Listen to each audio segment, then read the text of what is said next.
They go. The pitch swung on, fouled off again to the right side. This one onto the rooftop. And the count remains full. So early on here in the top of the first, already a big moment in this ball game. A lot of trust you can tell that they have in the hitter here because, I mean, not a lot of teams are going to send their guy 3-2 with one out in the inning because it can be an easy strike him out, throw him out. So Betta is set here with the 3-2 pitch. Here it comes. That one gets away from Atkinson to the backstop. The runners will stay put as it was ball 4. So now the base is loaded with one out. And here comes McLaughlin. And Dave Carter will head out to the mound. A good visit here early on to come out, maybe settle him down. Maybe some jitters the first home start of the year. Maybe a little excitement from being able to maybe pitch in front of your family and friends. But, I mean, really just a big moment here early on for Danny Bettis. You don't want to get down 3 or 4 here with that big inning in the top of the first. That is the key. You don't want to give up a crooked number, as they say. Maybe give up 1, try and limit the damage in this ballpark where you can score a lot of runs at a high altitude and a hitter's ballpark for sure. I was just made aware that our video streaming has not been working, but it has been fixed. It's been rectified. The situation is taken care of, and we apologize for any inconvenience. So you can click on the live video link on wolverinegreen.com and watch the ball game as well as listen to it. Or, if you so wish, you can mute it as well.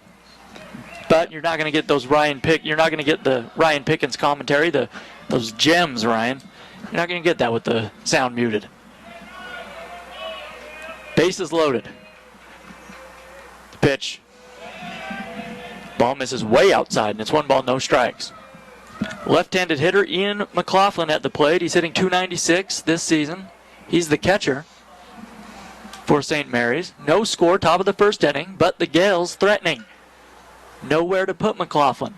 1 ball, no strike to count. Bettis from the stretch. He throws. Fastball. Misses outside again. This one low and away. And it's 2-0. He's not missing far off. Like, not a lot of his pitches have gotten past Atkinson, but it's just missing a little bit here. And you got to credit St. Mary's. Their hitters are being extremely patient, and they're going to make Danny Bettis put it in the middle of the plate. Corner infield playing in just a step behind the edge of the grass. Double play depth for the middle infield. The pitch missed outside again, and Ryan exactly right. That one just missing by a hair, but a ball for sure. And now it's 3-0, and I can't imagine McLaughlin will be swinging. McLaughlin crowding the plate. Straight up stance, kind of leans back in that batter's box. 3-0, fastball, missed outside. No, strike, says Jared Ferens. Atkinson had to reach a little to his left to catch that, but it just caught the corner. And it's 3-1, so a big pitch now coming. Bettis has really stuck to the fastball here. Fastball swung on, grounded to third, foul ball. There's a little chopper. That was about 4 or 5 feet foul down the third baseline, and we'll do it again. Full count. I say do it again. The count runs full. Last 2 hitters have had full counts. It's opening night for us too, Jordan, Hey, yeah. Give us, a couple of innings to get the rust off. Make it a couple weeks right now. I'll get it in a couple. We'll get the flow going. That one swung on and hit to center field. Going back into his right, he will settle under it. The center fielder, Rainier, tagging at third, is Kirtley. He will come in to score, and it's 1-0 Gales. So Bettis surrenders 1 run, but he does trade it for an out. Sacrifice fly off the bat of McLaughlin, and I think Bettis will take that right there, as will the Gales. 1-0. The runners staying put at first base, Villa, and at second, Ferguson. But Kirtley scores here in the top of the first inning. The center fielder, Rainier, had to come way over into left field. That ball tailing more into left center and almost into general left field. But Rainier took care of it. 2 outs, runners on first and second. And here's Gonsolin. Gonsolin from the right side. Pitch to him, down and in, 1-0.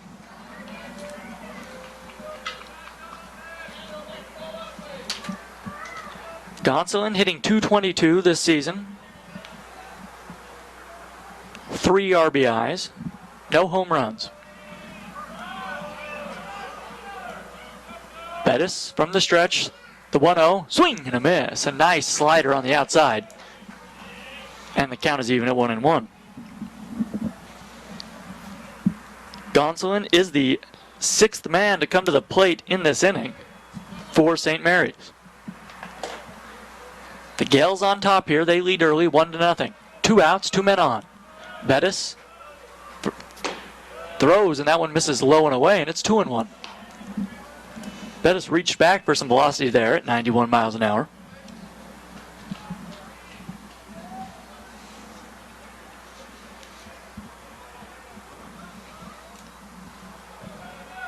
Villa at first, Ferguson at second base as Bettis steps off the mound and looks the runners back. Waiting on deck is Connor Hornsby, another right-handed hitter. 2-1 here, though, to Gonsolin. The pitch swung on and fouled, tipped, rolls back to the backstop, and the count is 2-2. One thing I just want to point out, Danny Bettis, for getting behind in a lot of hitters, he's gone 3-0, 3-1 to a couple hitters here in the inning. He's fought back to get it back 3-2, still putting the count in the hitter's favor, but puts a little more pressure with the 2 strikes. He's done a nice job of coming back from the falling behind in the counts, for sure. 2-2 pitch. Curveball stays high, and it's 3-2 once again.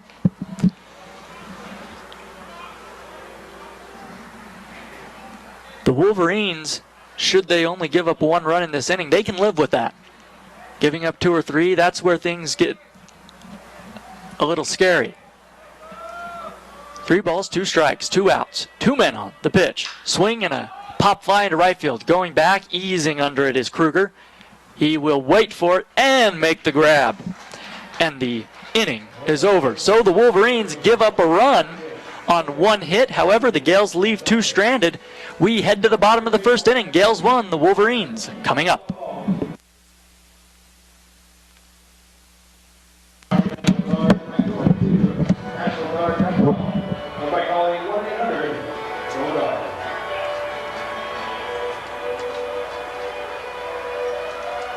Remember, fans, take the tack and complete itself for a special discount offer. For us, we'll give you bookstore. The bookstore, the Brown Sponsor, the Wolverine Athletics.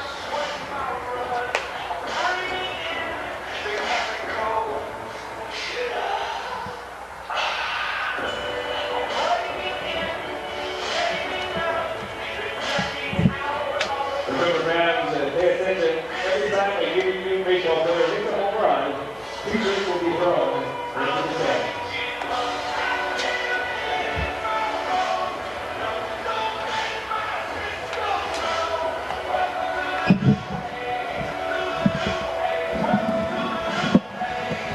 We move to the bottom of the first here on WolverineGreen.com.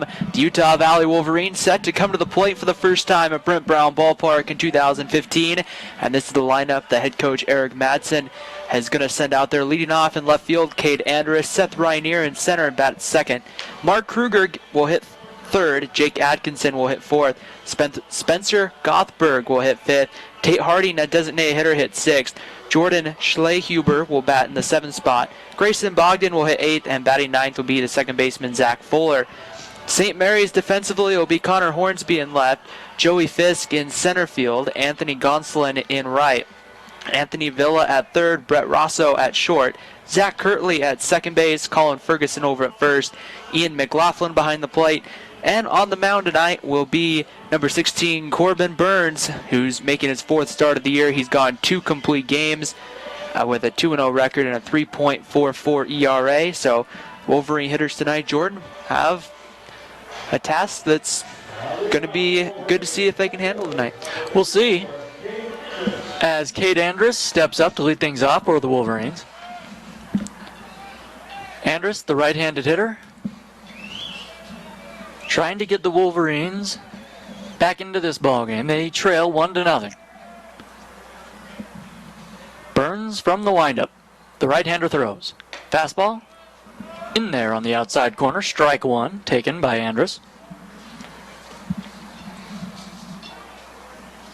The Gales 7-5 on the season. 0-1 pitch to Andrus. Fastball misses in. Andrus leaning back away from it. that fastball at 90 miles an hour. The count even at 1-1.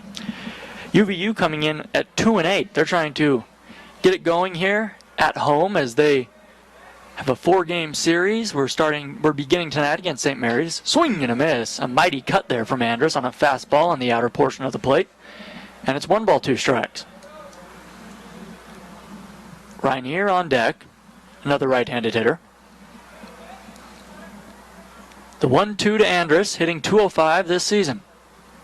Fastball just misses high and away. 2-2. That one right on the edge of the strike zone. The outfield playing about average depth. Pulled over to the left is Rosso at short. The pitch, check swing. Did he go around? No, says the first base umpire Pancho Flores on appeal. And the count is full. So a good at bat here from Andrus. That ball was on the outside part of the plate in the dirt. Andrus just holding up.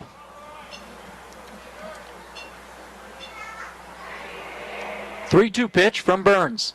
That one swung on and chopped slowly towards third base, charging it. Now barehanding it is the pitcher Burns. He throws to first and it gets past Ferguson over there. Heading to second is Andrus as the ball rolls and caroms off the wall in the St. Mary's bullpen down the right field line. In there safely at second is Andrus. So, just like that, the Wolverines are in business.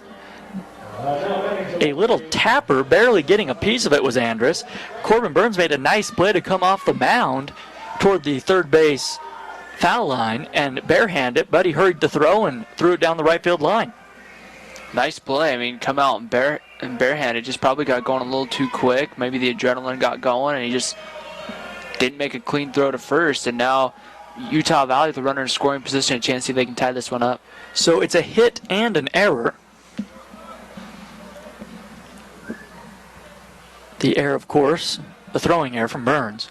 Here's the pitch to Rainier. Fastball misses inside to the right-handed hitter. 1 ball, no strikes.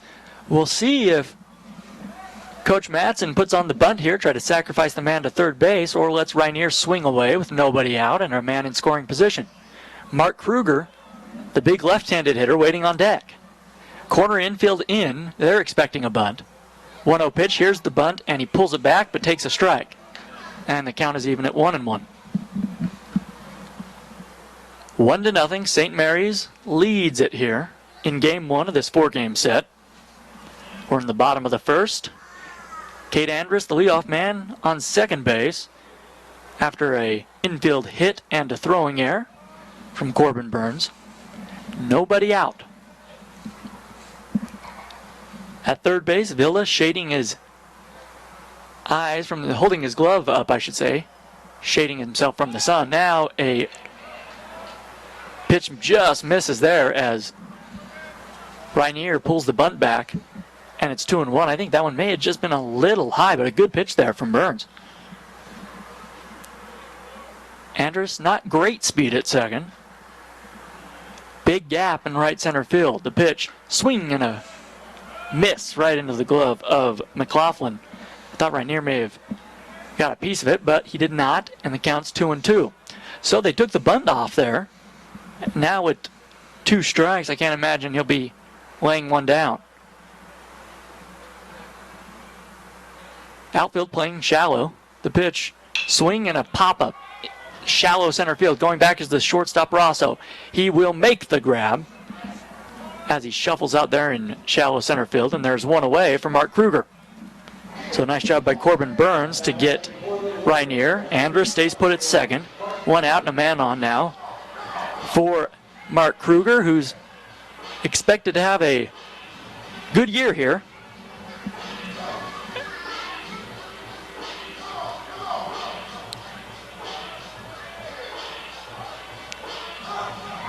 Jake Atkinson will wait on deck. UVU trying to get the run back that they surrendered in the top of the first inning. Bottom of the first, and they trail 1-0. Pitch. Kruger takes a fastball on the outside corner, strike 1. UVU in the home whites and the green hats with the green lettering, the Wolverines script across the front. The Gales in the road grays and red hats. Now a throw to second base, and there was no one there.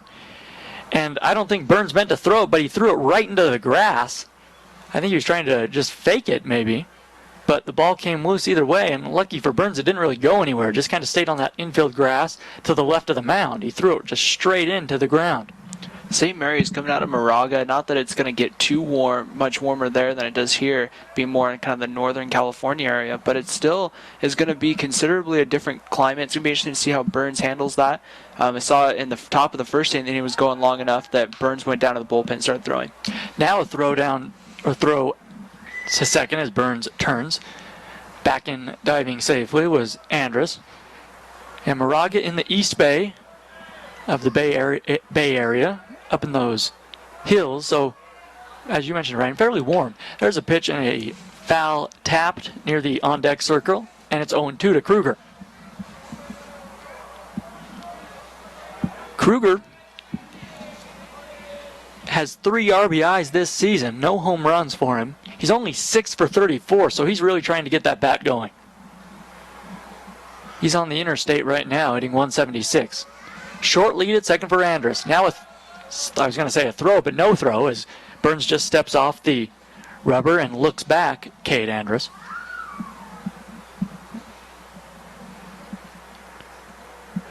Shifted way over to the right as the second baseman, Kirtley, swing and a miss. And Kruger is down on strikes, and there are 2 away in the inning. A nice fastball there from Burns. And here is Atkinson. Jake Atkinson getting the start behind home plate for UVU tonight, right-handed hitter.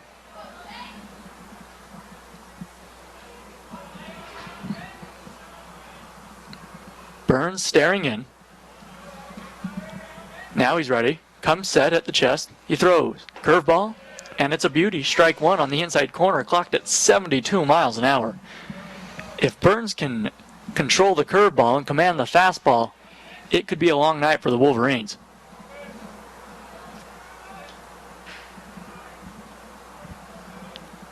Atkinson, 6'2", 210-pound freshman out of Murray, Utah, went to Cottonwood High. Another breaking ball, and it's 0-2. So Atkinson has to be wondering, why me? After seeing just mostly fastballs from the dugout to the first 3 hitters of the ballgame, has seen 2 straight slow curves.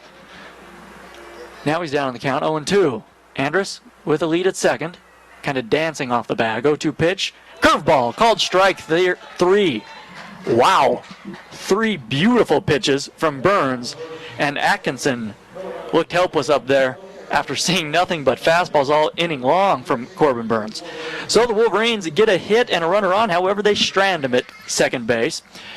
The Gales lead it 1-0 here at Brent Brown Ballpark as we head to the second. You're listening to WolverineGreen.com.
We head to the top of the second inning. Wolverines trail 1-0 to the St. Mary's Gales. Leading things off for SMU will be Connor Hornsby, the left fielder, followed by Logan Steinberg and Joey Fisk, 7, 8, 9 in the order. Back out on the mound for the Wolverines, it's Danny Bettis.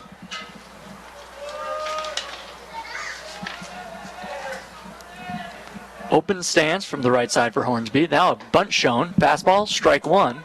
Charging from the corners were Gothberg and Schlehuber. Bettis coming off a terrific outing against San Francisco. He went 8 innings, gave up 1 run, and got the win. 0-1 pitch right there on the outside corner. 0-2 now to Hornsby. I've been told we don't think Connor Hornsby is a relative of the late great Rogers Hornsby.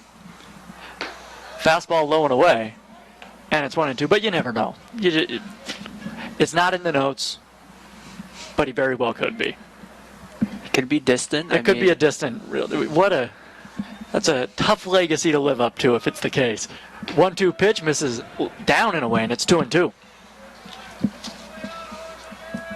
Be quite the baseball pedigree, though, when you take a look at it. But like what you said, a lot to live up to. 2 balls, 2 strikes. The pitch. Curveball missed down low in the dirt. A nice stop there by Atkinson behind home plate. And it's 3-2.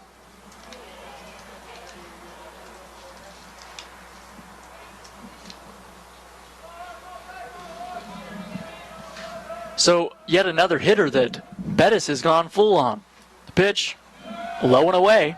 Fastball missed well out of the zone, and he walks the leadoff man. So Hornsby at first to begin the top of the 2nd inning. And here's Steinberg. Steinberg, the designated hitter, out of San Francisco, California.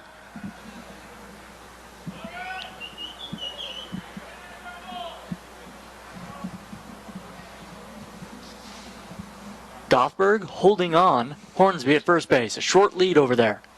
The right-hander Bettis now back into the stretch, throws over to first. Back in diving is Hornsby. Playing in at third base, protecting against the bunt, is Jordan Schlehuber. Middle infield, double play depth. The pitch, the runner takes off. It's a hit and run. Back to the pitcher. He looks at second. Now will go to first smartly, and Steinberg grounds out. But with the runner taking off, Hornsby is safe at second. So the hit and run keeps the Gales out of the double play there. 1 away.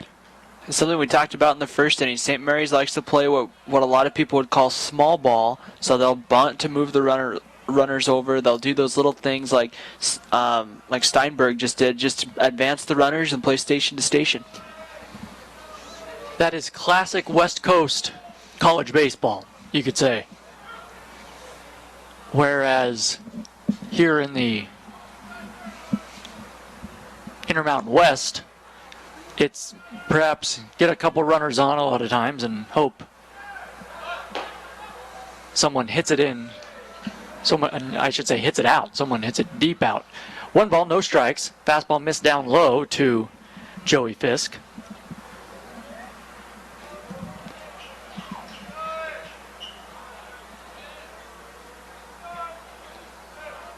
Runner with his lead at second. It's Hornsby out there. 1-0 pitch. Bunt shown, pulled back, and a strike taken on the outside corner. Another kind of signifier of what is West Coast college baseball is every pitch the batter is out of the batter's box looking for a sign from the third base coach with men on base and taking their time doing it. 1-1. Bettis throws, fastball swung on and fouled off down the right field line, well out of play, and it's 1-2. So the bunt taken off there, and with 2 strikes, I imagine Fisk will be swinging away. Backing up is Schlehuber at third base, playing step or 2 behind the third base bag. Playing in shallow and a shade to the right in center is right here. Everybody else pretty much straight away. 1-2 pitch from Bettis. Swing and a miss. He got him. A 91-mile-an-hour fastball up in the zone, just above the belt. And Fisk could not catch up to it. So the first strikeout of the night for Bettis. And we're back to the top of the order. Here's Brett Rosso. Rosso bounced out to short to begin this ball game. 1-0, St. Mary's on top. A man on, 2 men out. Here in the top of the 2nd inning. Swing and a foul ball. Way out of the ballpark. Off and to the right. 0-1.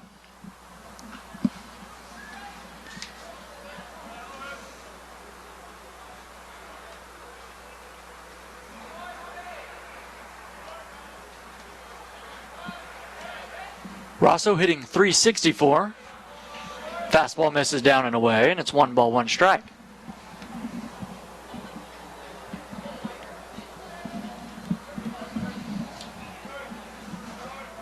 Playing about even now at third is Schlehuber with the bag.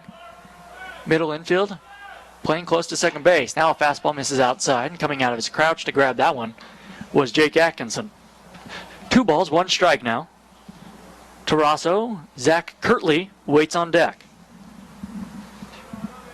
St. Mary's got 1 run in what could have been a big inning in the first inning, but they only got the 1. 1-0 they lead. That one popped up. Right center field, Rainier easing over. Now we'll make the two-handed grab, and the inning is over. So Bettis walks the leadoff man. However, he gets the job done and strands him at second base. No hits, 1 left for the Gales. We head to the bottom of the second inning. St. Mary's leads the Wolverines 1-0.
Spencer Gothberg to lead things off here in the second inning for UVU, bottom of the second.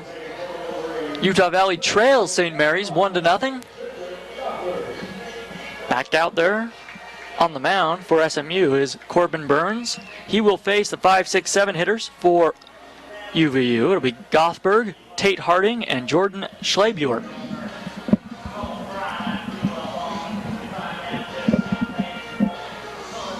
Gothberg, a right-handed hitter, hitting .227 this season. No home runs, 2 RBIs for him, leading it off. The pitch. Fastball swung on and a line drive foul off to the right side.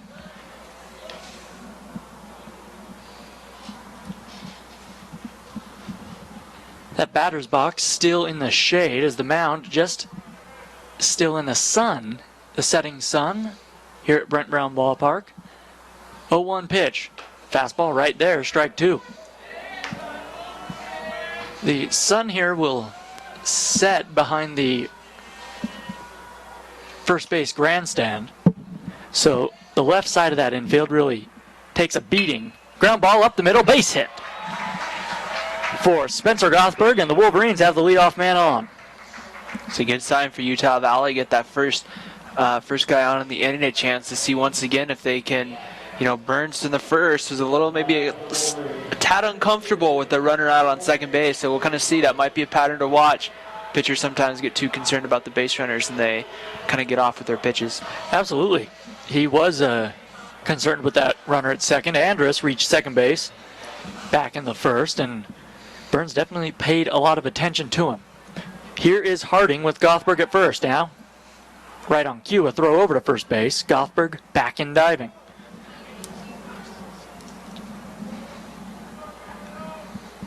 Gothberg 0 for 1 in stolen base attempts this season. He's held on over there by Colin Ferguson. The pitch to Harding. Now the runner takes off. Throw down to second. Sliding in safely is Gothberg. And I think the Gales would have really had a shot at him had McLaughlin's throw from behind home plate been on line. It was well off to the left side of the second base bag, and Gothberg slid in safely. So now, looking back towards the dugout for the sign is Tate Harding, the designated hitter. He may lay down a bunt here. Nobody out. The corners come in for St. Mary's.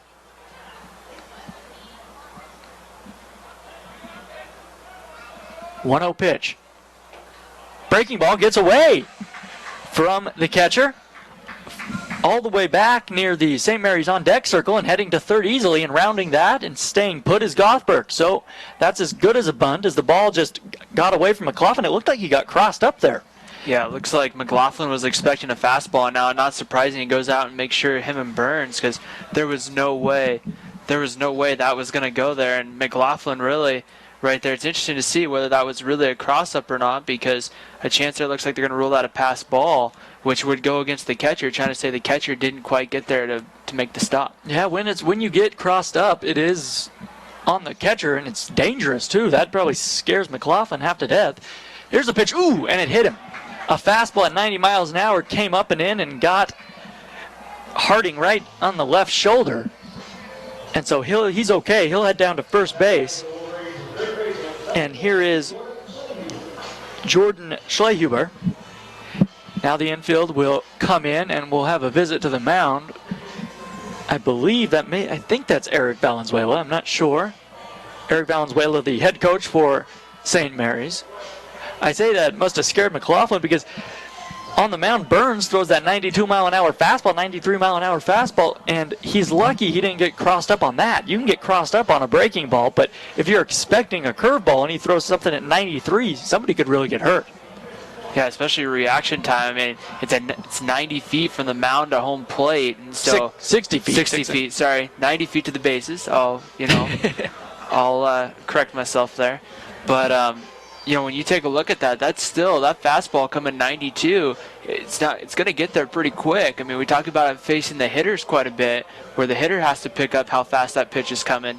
The catcher's got to pick it up too, especially like you said, Jordan. If they get crossed up like that, it can make it for a tough day for a catcher, especially your reflexes, and much less that when you get men on base.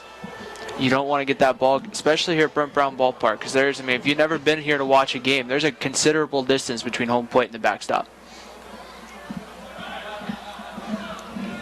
Yeah, it's not the Oakland Coliseum out there, but that's a good question. There's a ball hit into center field. This should get the run home. Actually, Woods kind of lays up there, coming in and making a diving grab is Hornsby.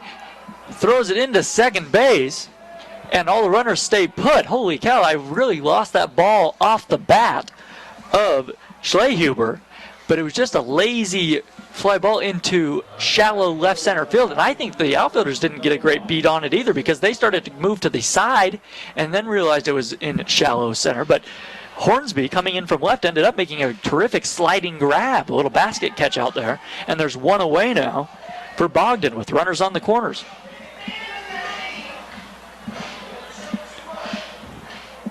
St. Mary's not playing extremely deep in the outfield either, so that definitely helped St. Mary's there. They were able to get a quick enough jump, but if they were playing back much further, that's a long run for Rosso to get there from short.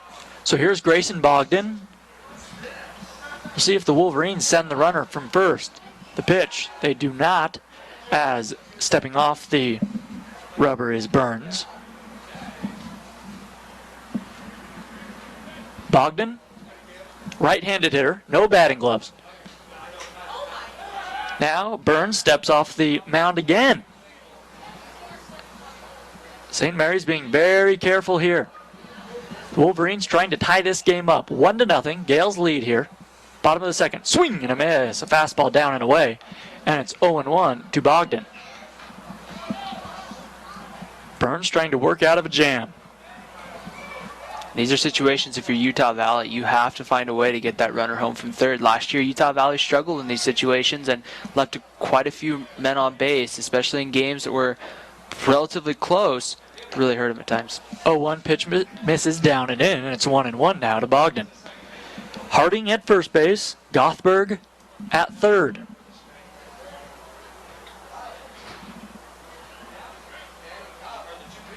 Corbin Burns would love a ground ball here.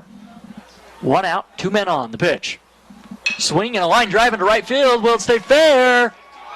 Just foul. And it one hops the wall down there near the 312 marker, and that one was fouled by about 3 feet maybe. That would have cleared the bases. And that's exactly the sort of hitting you want there. You want the outfield's playing, Gonsolin's there, not playing towards the line. He's trying to protect that right center field gap here, as I don't blame him because it's a nice big gap here at Brent Brown Ballpark.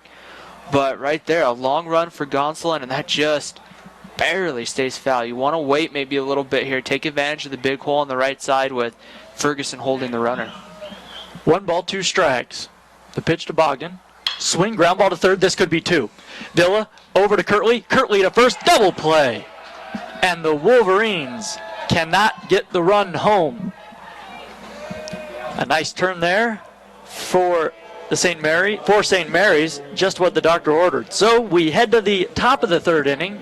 The Wolverines strand a runner on the base paths after getting 1 hit in the inning.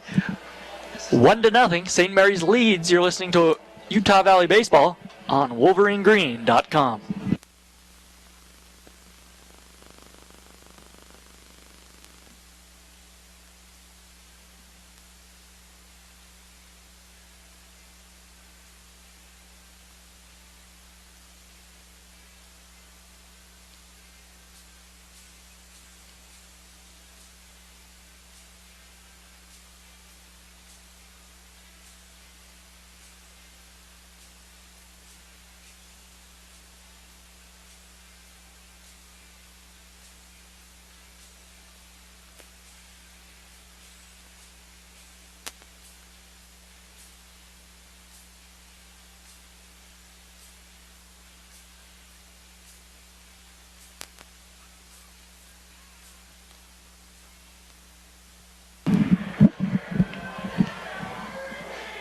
The Wolverines trail St. Mary's 1-0 as we head to the top of the 3rd inning. It'll be Zach Kirtley, Colin Ferguson, and Anthony Villa.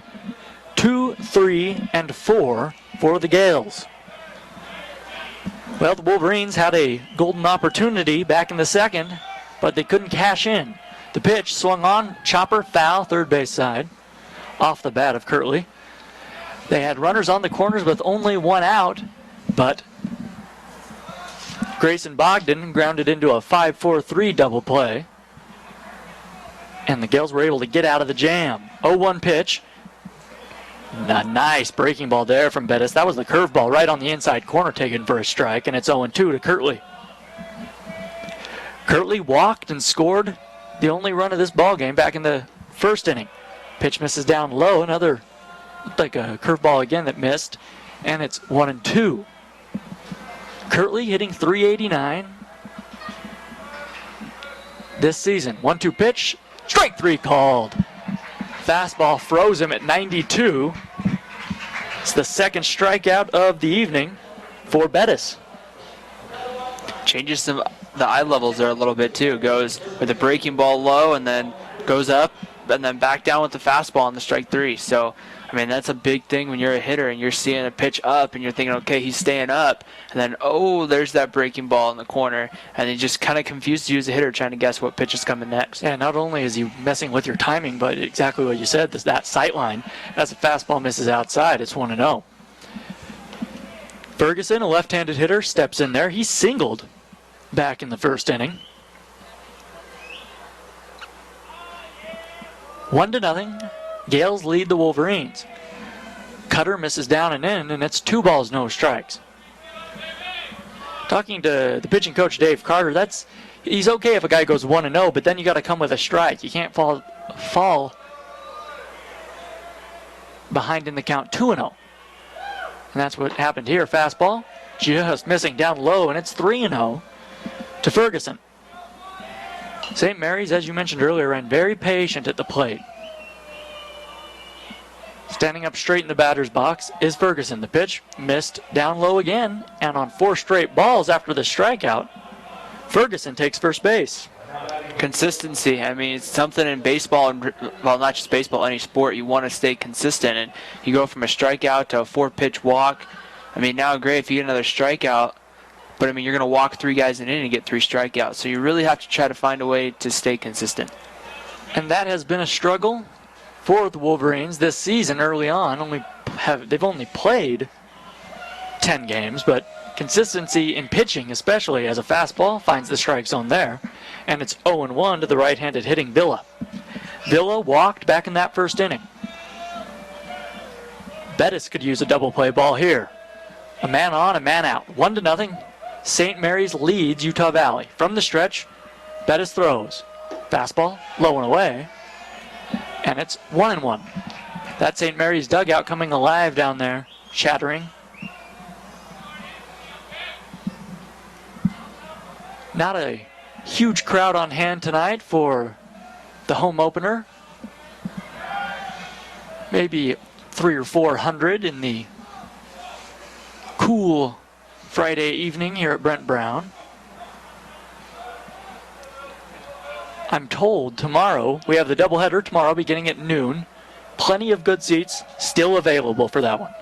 That pitch, fastball, caught the outside corner, about even with the knees, and it's 1-2 to Villa.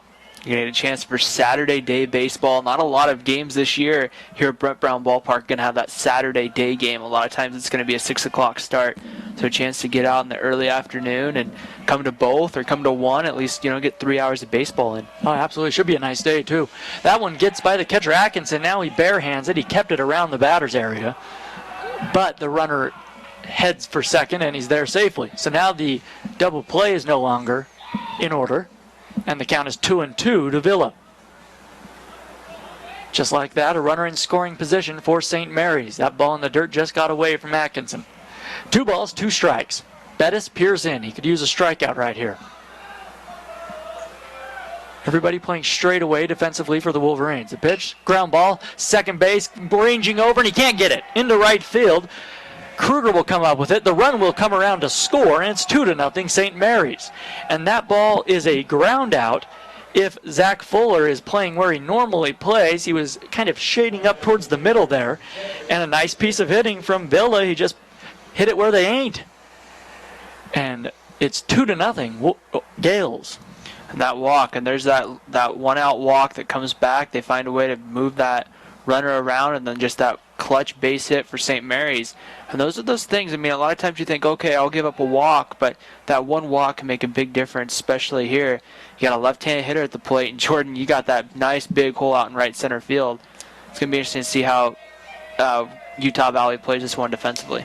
That left-handed hitter is Ian McLaughlin, crowding the plate, the pitch to him, fastball, swing and a miss. And it's 0-1.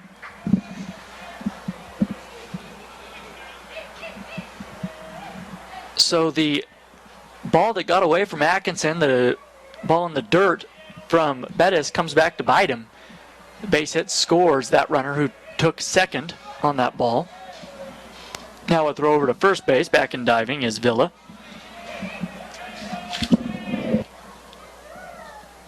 Villa this season 0 for 1 in stolen base attempts. The pitch. Fastball catches the outside corner. And it's 0-2.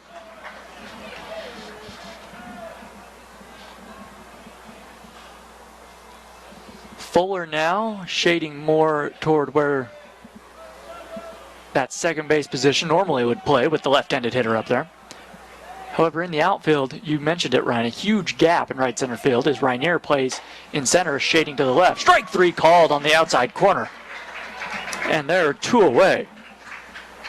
So we talked about it earlier this inning, but consistency really is the things the aspect or the Wolverines are really missing right now from Bettis. He looks so good against some hitters and then will walk guys.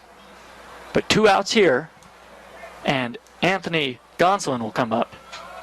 That last pitch to McLaughlin, there's nothing that he can do with it. I mean, if he swings at that, it's a ground ball. If he lets it go, it's a called strike 3. Pitch to Gonsolin, swung on and fouled back behind us and out of play. Waiting on deck is Connor Hornsby. Gonsolin, back in the first inning, flied out to right field to end the inning. He's up here with 2 outs again. Villa at first base. He singled in a run this inning, 2-0. Gales leading. We're in the top of the third. The pitch. Fastball misses away, and it's 1-1. No wind to speak of. The flag laying limp in right center field beyond the wall. Sun's still shining. The pitcher's mound is in the shade now, as is the batter's box. Infield, mostly in the sun. The pitch, that one here, a little looping liner into right field. Coming over to catch it on a bounce is Kruger. And the runners will advance just one base. Kruger did a nice job there. That ball really took a big hop out there in the outfield. And luckily, Mark Kruger had to use all of that lanky frame in right field to come up with that one. It almost went over his head. Now, I was watching Anthony Villa there as he got to second base. It kind of seemed like he kind of came up, I don't want to say limping, but it kind of seems like there was something that kind of pulled or a muscle, or I mean, I'm not sure what the official, technical medical term is, but something looks like pulled there as he got to second base. He has a lead there at second base, not being held on. Here's Hornsby, open stance, the pitch, strike one right there on the outside corner. Another fastball from Bettis. Bettis has given up 2 runs on 3 hits thus far, but has had to labor in some long innings. The 0-1 pitch coming. Now he steps off the mound. Gonsolin at first base. Villa at second. Hornsby looking to drive them in here with 2 outs. The pitch. Fastball missed down and in to the right-handed hitter. 1 ball, 1 strike. Everybody straight away for the Wolverines, except Zach Fuller really at second base. He's playing up the middle. Playing behind the runner at first is Gothberg. The pitch. Swung on, line drive, center field, coming in. They'll let it bounce. And the runners will stay put. A nice throw from Rainier in center field. But a single off the bat of Hornsby, and the bases are loaded. It's another ball hit by St. Mary's that there's nothing UVU can do to get there. I mean, it's just put right in the right spot.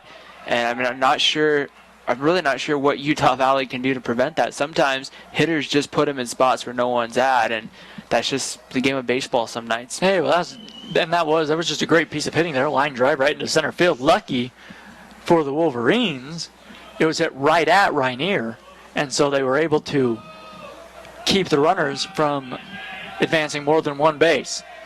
The Gales trying to add on here. They lead 2-0 in the third. 2 outs, bases loaded. The pitch, fastball misses down low to Logan Steinberg, and it's 1-0.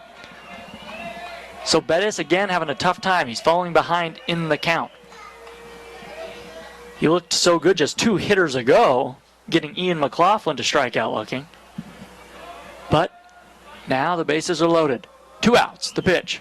Swinging a ground ball up the middle, base hit into center field, right under the glove of Bettis on the mound. 1 run will come to score. Here comes the second run. It's cut off, throw to the third. He's safe at third base, and now they have the runner in between second and third, but holding on to the baseball at third was Schlehuber. So St. Mary's puts 2 men across. It's 4-0. Steinberg picks up 2 RBIs on a ground ball up the middle. He ends up at second on the throw. It was cut off, and they almost had the play at third. It was a nice job. Fuller cut it off there, or Gothberg, I should say, cut it off in the middle of the diamond and threw to third base. But just ahead of the throw was the runner. Heads up base running by Steinberg to realize no one was covering second and get down to second base. And I think Grayson Bogdan just kind of leaked a little bit too far away and then realized, oh, no one's there, and tried to get back but just couldn't get back in time. So here the 9th-place hitter, Joey Fisk, waits up there from the right side. Villa came in to score, then Gonsolin. Hornsby's at third. Steinberg's at second. Pitch misses, and it's 2 balls, no strikes.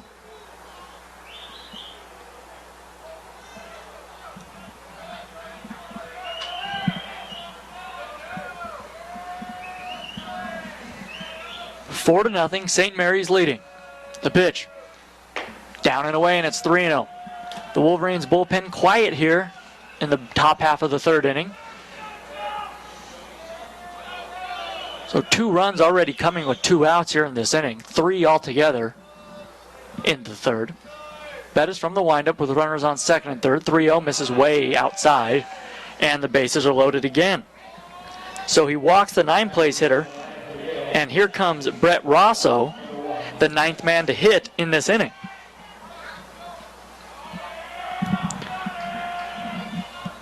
'23, it looks like that's Jake Mayer warming up down the bullpen for Utah Valley. Just getting loose down there. 2 outs. Here's the pitch to Rosso. Bases loaded. Swing, ground ball, base hit, up the middle. Deja vu. 1 run comes in to score. The 2nd run is out at the plate. Coming around trying to score from second was Steinberg. Not a lot of speed and a great throw from Seth Reinier. So the Wolverines get a huge break there. Or they create a huge break for themselves. A nice throw from Reinier. The bases would have been loaded again. However, a run comes across. And St. Mary's, I should say, puts up a 4 spot in the 3rd. They lead 5-0. We head to the bottom of the 3rd inning. You're listening to Utah Valley Baseball on WolverineGreen.com.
Zach Fuller will take his first at bat of this ball game and try to get the Wolverines going. They trail 5-0 in the bottom of the 3rd. Line drive right back to the pitcher, Burns, and there's 1 away. So Bettis roped that one, but right at the pitcher.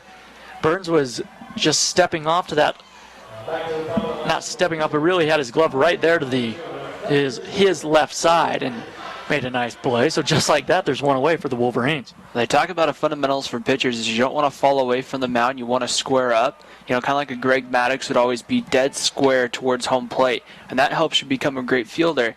Burns is kind of the same way. He falls straight to the mound, and so he's always kind of straight facing home plate when he delivers. First pitch misses down low to Andrus. Now he takes a ball up high, and it's 2-0. Cade Andrus in his first at bat, back in the 1st inning. He just got a piece of a ball. It was an infield hit. Then Burns threw it down the right field line, and he reached second base where he was stranded. Curveball in there for a strike. 2-1 to him.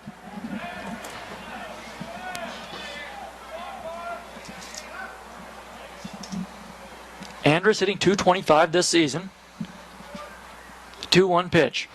Swing and a miss. He chased a fastball. I say chased it, went after it. It was in the strike zone. 2-2. Hornsby in left field really shading his eyes out there as the sun continues to be a nuisance for the left side. Now a ball in the dirt. Nice stop from behind home plate by McLaughlin. And the count is full. So nice at bat here from Andrus. Jake Mayer continues to get warm in the pen for the Wolverines. We'll see if they send Bettis back out there to start the 4th. Nobody on, 1 man out. Bottom of the 3rd, 5-0 St. Mary's. Fastball swung on and fouled back to the screen, and the count remains full. Seth Reinier waiting on deck. Mark Kruger will follow.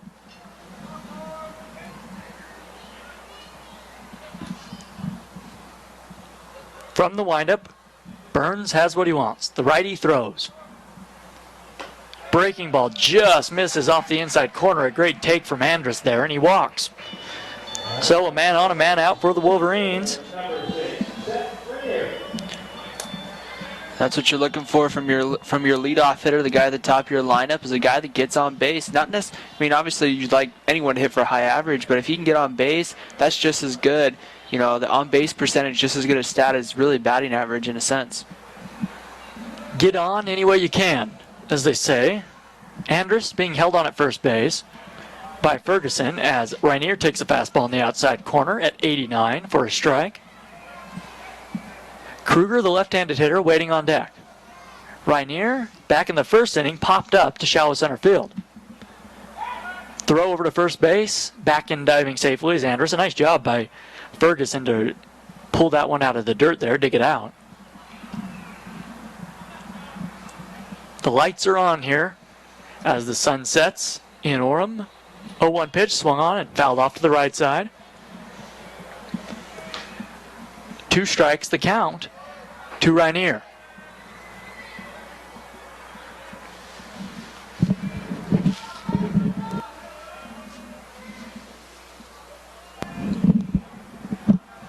Rainier bent at the knees from the right side. Burns throws. Curveball swung on and missed. A beauty from Burns.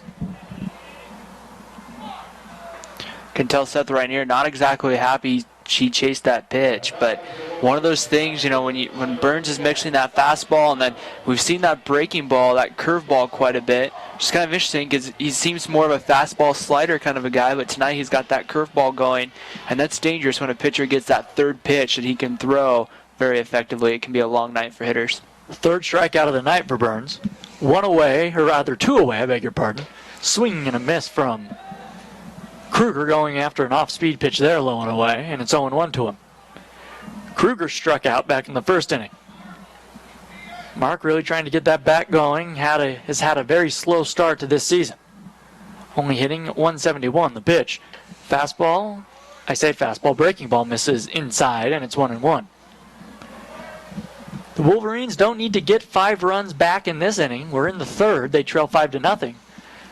Just maybe 1 or 2 at a time. Just get what you can. Andrus at first base. The pitch.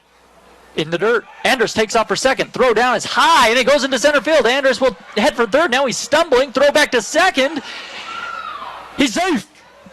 And I don't know how Andrus got back. He took a turnaround at second base, and he was kind of stuck in no man's land as he stumbled and realized he needed to get back to second. The center fielder, Joey Fisk, was backing up the play, but bobbling the ball at second base was Zach Kirtley. And so the Wolverines catch a break, and now here comes Eric Valenzuela, the St. Mary's head coach, and he wants to have a word with the home plate umpire, Jared Ferens. And a quick word it was. Boy, that sunset pretty quick. It was on the field, and now all of a sudden it's gone, and it's gone behind the mountains on the... If you're not familiar with Utah County here, there's mountains on both sides, and when that sun sets behind the... this is kind of a random thought from the middle of a baseball game, but that sun sets behind the other mountains, and then the sun's all of a sudden gone within a minute or two.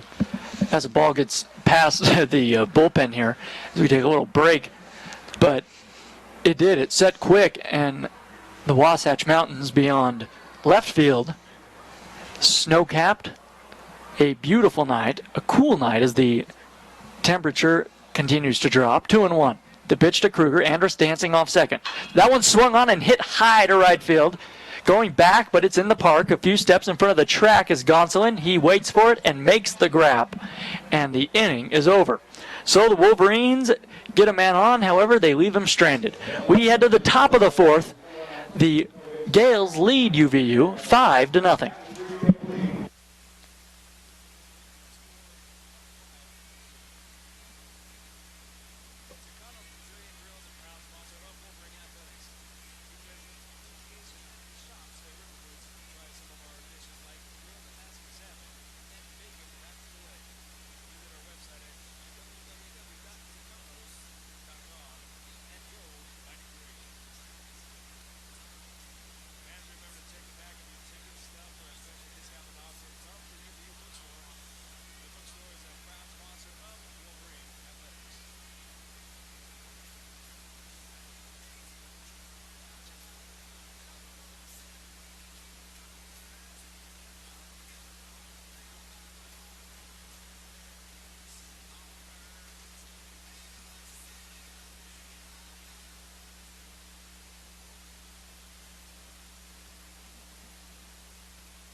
New pitcher on for the Wolverines here as we begin the top of the fourth inning. 5-0. The Gales lead UVU. The new pitcher is the right-hander, Jake Mayer.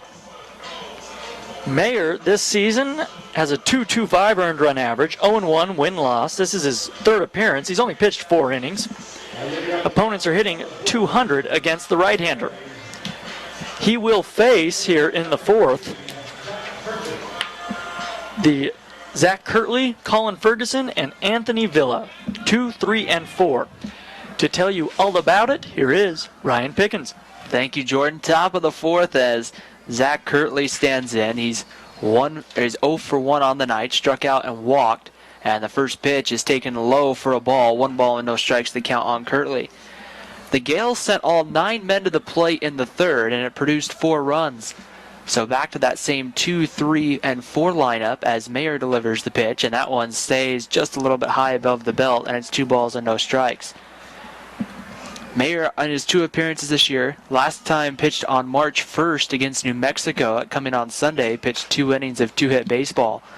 As that's the slider that goes on the outside corner. It's 2 balls and 1 strike. St. Mary's will make a couple of trips here to the state of Utah. They'll take on BYU in May. So they'll get kind of a cooler trip and then a warmer trip in May. As the 2-1 pitch comes over the outside corner and sits for a called strike, and it evens the count at 2-2.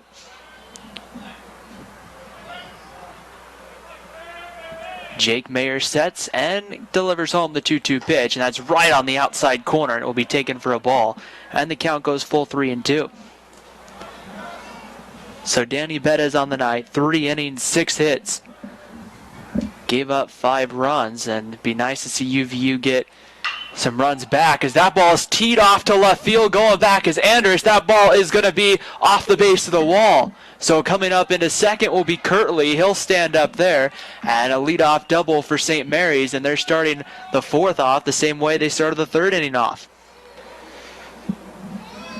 St. Mary's not holding back here. I thought that ball was gone off the bat, Ryan, but yeah, perfectly called right there off the base of the wall. Anders did a nice job to get back there, because if that ball gets away from him anymore, that's an easy triple for Kirtley.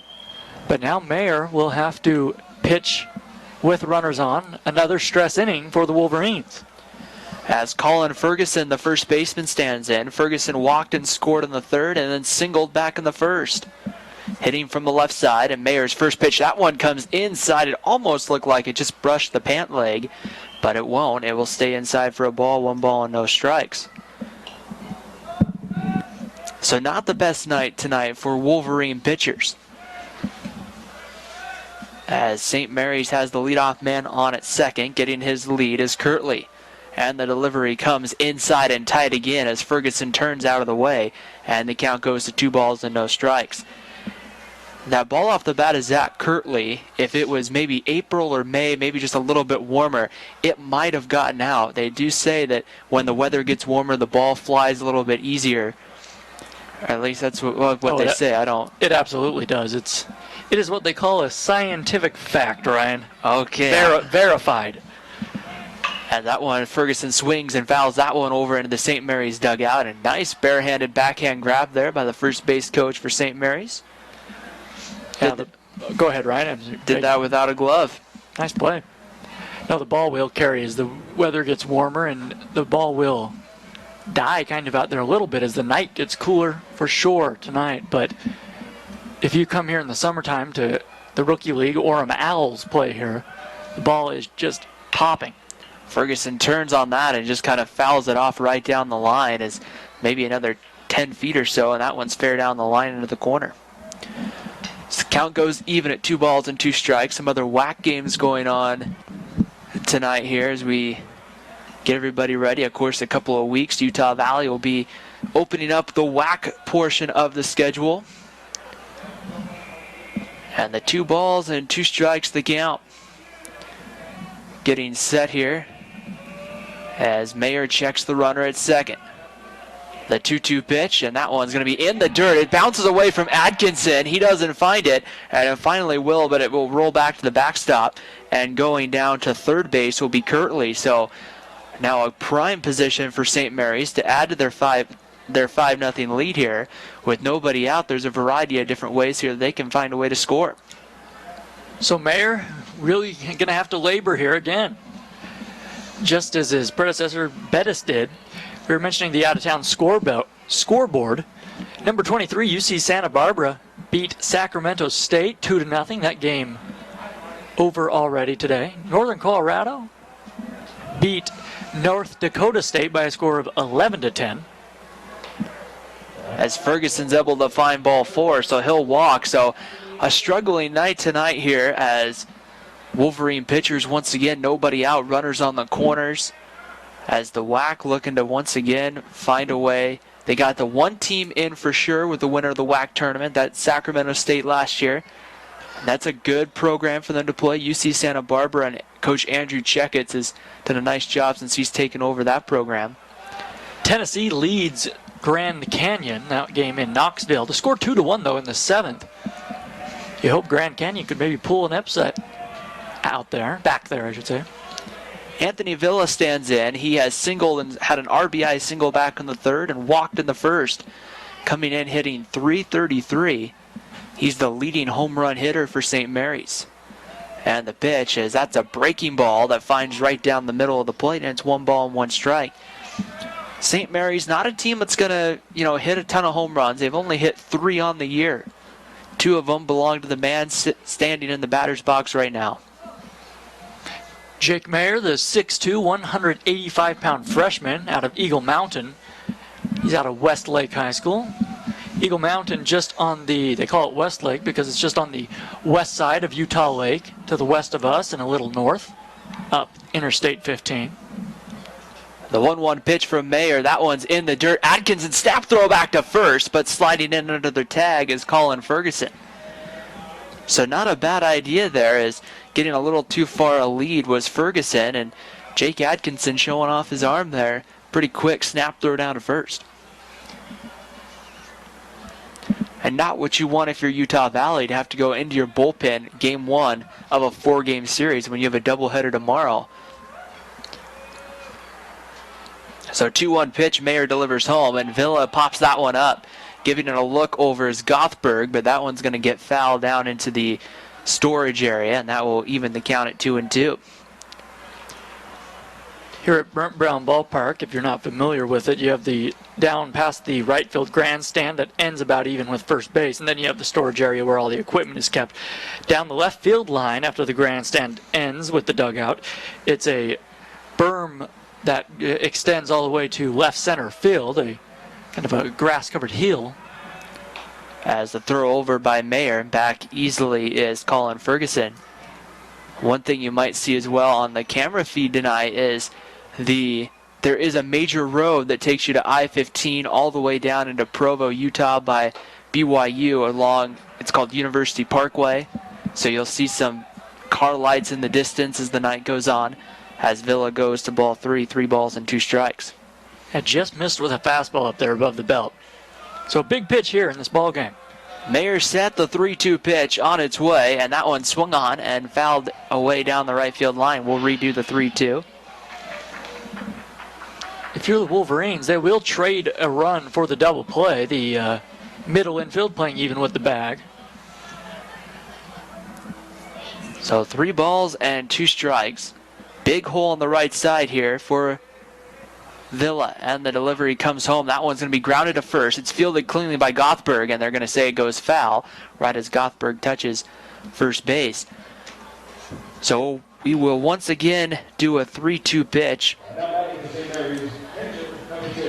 Coming up, Jake Mayer on the year's done pretty well so far. Does have the 1 loss.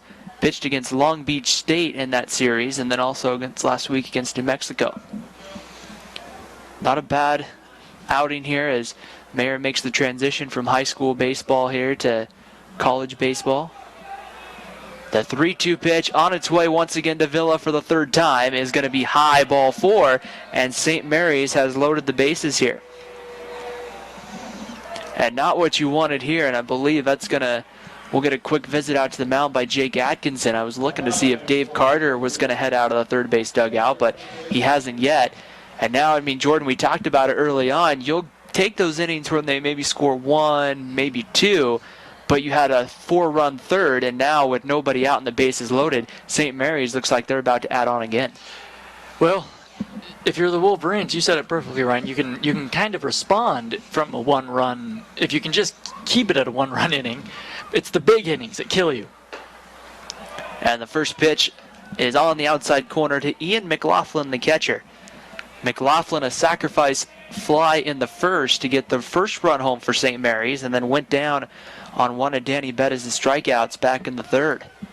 Mayer delivers home, and that one's going to be lined to left. Coming on is Andrus. He is going to make a diving catch. Here comes the throw, is high, but coming in to score on the sacrifice fly is Zach Kirtley.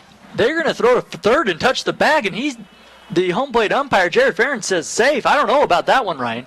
I really thought he left early. As Andrus, we don't have the convenience of a television replay, but at third base and apparently tagging up was Kirtley. I was with the Wolverines there. I thought he left early because Andrus had to come in and make that diving grab, and it looked like Kirtley wasn't even looking. I imagine the third base coach was telling him when to go, but Farron's had a better look than I did, I suppose. Gonsolin steps in and swings and fouls the first pitch back over above us here, the press box here at Utah Valley University, and it's a 0-ball, 1-strike count to Anthony Gonsolin. Gonsolin has flown out to right and singled and came around to score back in the third. So if you're Utah Valley there, you do get a big out. The double play is still intact and only 1 run in here in the fourth, and that pitch is going to stay away and off the plate for a ball, and it's 1 ball and 1 strike. Just what you would want here if you're Utah Valley would be a ground ball to Fuller or Bogdan here to start the 4-6-3 or the 6-4-3 double play. Mayer set with the 1-1, working from the stretch, the kick and the delivery home. It's swung on, that one's hit to center. Ryanier's going to have to go back. Is he going to get there? He's not. It's going to roll all the way to the wall. Coming around third is Ferguson. He's going to score. Right behind him is Villa, and going into third with a triple, Anthony Gonsolin, and St. Mary's has really broken this one open up to an 8-0 lead here in the fourth. That ball was hammered, and you called it, Ryan, just over the head of Ryanier. And now this is really Jake Mayer's inning now. Unfortunately, he's going to have to get out of this one by himself. The Wolverines are not going to want to, they'll get the bullpen going here, get somebody loose, but they're not going to want to throw a ton of guys out there in an 8-0 ball game. Well, especially with having a doubleheader tomorrow, and then you're playing, Danny Bettis was the only upperclassman for both teams throwing in this entire series. You're going with freshmen and sophomores the next couple of days, and that one misses well outside for a ball to Connor Hornsby. Hornsby singled and came around to score and then walked back in the second, so he's been on both times tonight for the Gales. And now the infield for Utah Valley will come in. They're going to try to cut the run down at the plate if they can, as the breaking ball sits low again. It's 2 balls and no strikes. 2 balls and no strikes to Hornsby. Running over at third is Anthony Gonsolin on the triple. And the 2-0 pitch, and that one stays high, ball 3, and the count goes to 3 balls and no strikes. So a 3-0 count to Hornsby. Trying to see who's getting up in the pin for Utah Valley. Trying to see here, Jordan once again has his wonderful binoculars out. I believe down there that is Boyd Bell getting loose, the righty. So the 3-0 pitch is a fastball on the inside corner, and the count goes to 3 balls and a strike. No 10-run rule in college baseball. So 3 balls and 1 strike. The delivery home is in at the knees for a called strike, and the count goes full, 3 balls and 2 strikes. I do a lot of high school baseball, so they do have the 10-run rule. So I think that's why it came to my mind there. I'll tell you, sometimes you wish there was one. If games get out of hand and it's freezing cold. 3-2 pitch, swung on, hit to right, slicing away from Kruger. He's going to make the catch. The throw comes in on a hop to Atkinson, a little up the line, but it will hold Anthony Gonsolin from third, and there's two away. That was a terrific play there by Mark Kruger in right field, coming over to make the grab, but then to throw right on line at home. Nice job defensively from Kruger out there. Kruger's played majority designated hitter in first base, and tonight he's playing in the outfield and showing that he has the arm to be able to do it. And with 2 outs, that's going to bring up Logan Steinberg, the designated hitter, and Steinberg takes that one low and away for a ball. 1 ball and no strikes. Steinberg had the 2 RBI single and then tried to score from second in the third and then got thrown out at the plate to retire the side. 1-0 pitch on its way, and that stays high. Ball 2, 2 balls and no strikes. Mayer not missing exactly too bad, kind of like Danny Bettis, but just missing a little high here and a little away here. And not exactly the pitcher's favorite situation to walk into. Down by 5 in the 2-0 pitch. Steinberg lines that one back up the middle for a base hit. So Gonsolin will slowly trot home from third, and the third RBI of the night for Logan Steinberg in the 8th spot. Just a line drive right back up the middle. And St. Mary's doing a nice job to keep pouring it on. The Wolverines, especially in this ballpark, this game is not over. 8-0, 9-0, especially here in just the 4th, and St. Mary's knows that. Not taking the foot off the gas. For the second time tonight, Burns is going to went down to the bullpen to kind of keep his arm loose. And the first pitch is away to Joey Fisk, and that's a ball, 1 ball and no strikes. Fisk went down swinging in the second and walked in the third. Getting his lead over at first is Steinberg, the DH. The 1-0 pitch on its way, and that one snap throw by Atkinson, and Steinberg back underneath the tag. You know, Ryan, on this St. Mary's Ball Club, some good baseball last names. You got Hornsby, you have Fisk. Now Fisk spells it with an E at the end, not like Fisk, who played with the Boston Red Sox back in the 1970s.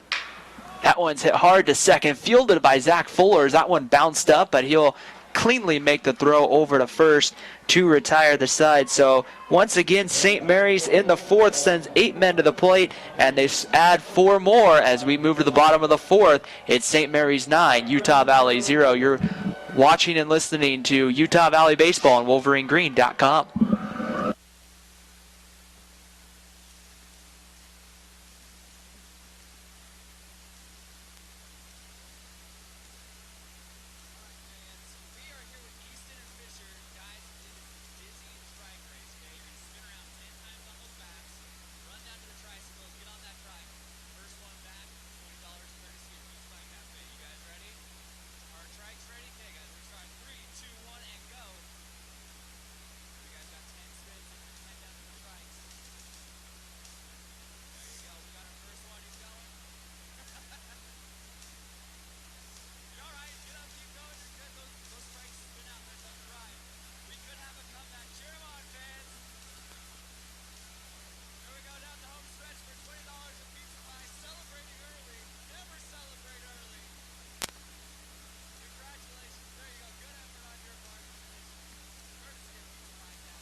We move to the bottom of the 4th here on WolverineGreen.com. The Wolverines coming up trailing by 9, and they'll send up 4, 5, and 6 Jake Atkinson, Spencer Gothberg, and the designated hitter Tate Harding. Atkinson 0 for 1 tonight, went down on strikes, and he'll take a first pitch called strike there as we get the bottom of the 4th underway. Ryan Pickens and Jordan Bianucci with you on a beautiful early March Friday night as Atkinson swings and fouls it back, and it's no balls and 2 strikes to Jake Atkinson. We just had a visit from our good friend Josh Kolunke in the booth. Good to see him. Goose was here earlier. His son Goose Kolunke, who graduated just a few years ago. Atkinson swings and misses at a slider, and that's probably one that Jake's going to want back, as that one was well outside the strike zone. He goes down on strikes, and with 1 away, Spencer Gothberg will stand in.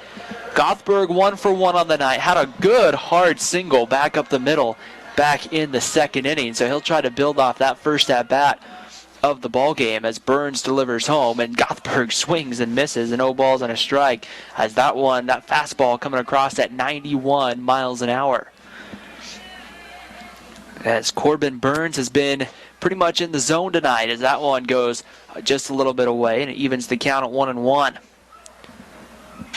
So it's Atkinson, Gothberg, and Harding, 4, 5, and 6 due up.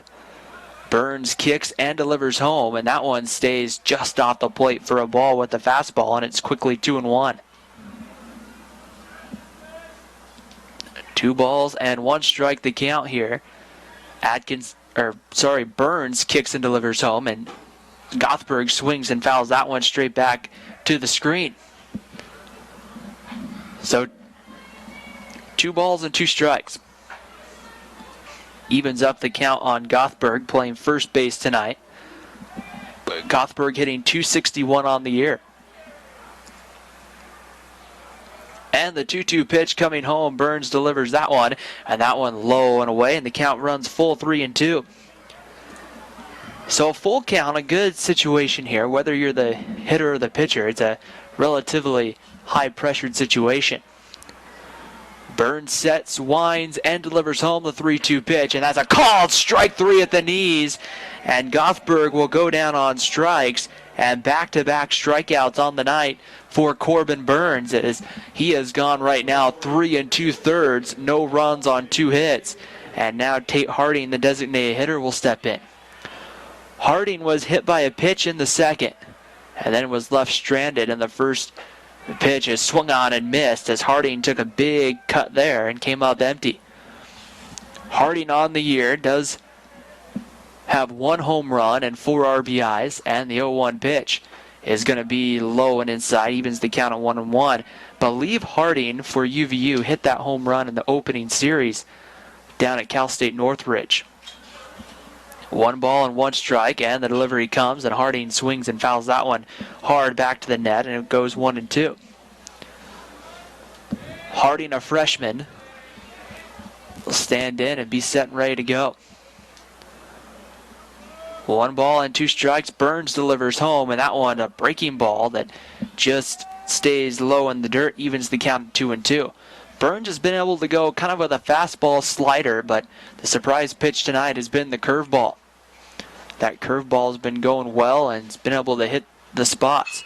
That one swung on by Harding and fouled away, and evens the count at 2-2. Action in the UVU bullpen. Looks like number 27 getting loose. Boyd Bell in the bullpen. So the 2-2 pitch, kicks and delivers home. That one comes in and behind Harding. He had to duck out of the way, and the count goes full 3-2.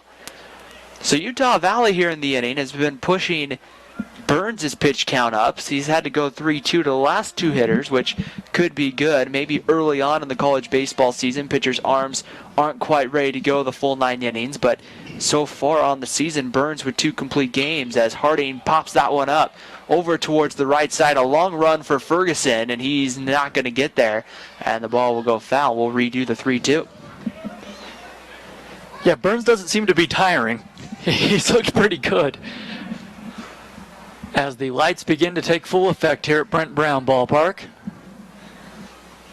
And it is turning into one of those Brent Brown nights where it's just cold.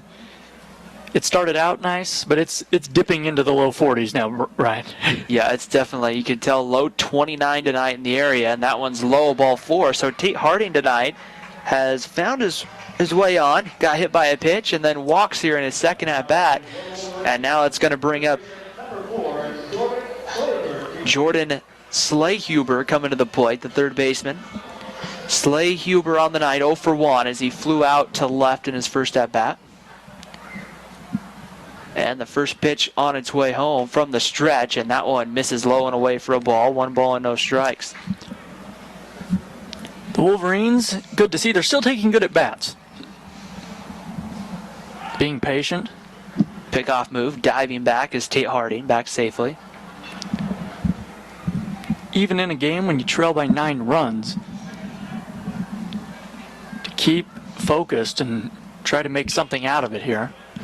That one swung on and fouled away by Schlehuber.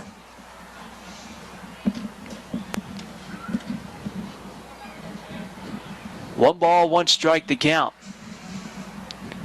Burns set from the stretch. Harding gets his lead, the delivery home, and that one misses inside for a ball, and the count goes to 2-1. So they're having good at-bats, Jordan, like you mentioned, but they're also finding ways to get decent pitches to hit. Utah Valley really hasn't chased a lot of pitches tonight. They've just hit them right at people. The ball goes inside for the ball 3-1 to Schlehuber.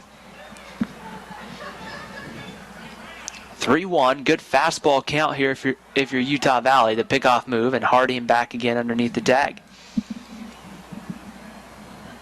Schlehuber, the junior out of Aurora, California, transfer from Iowa Western.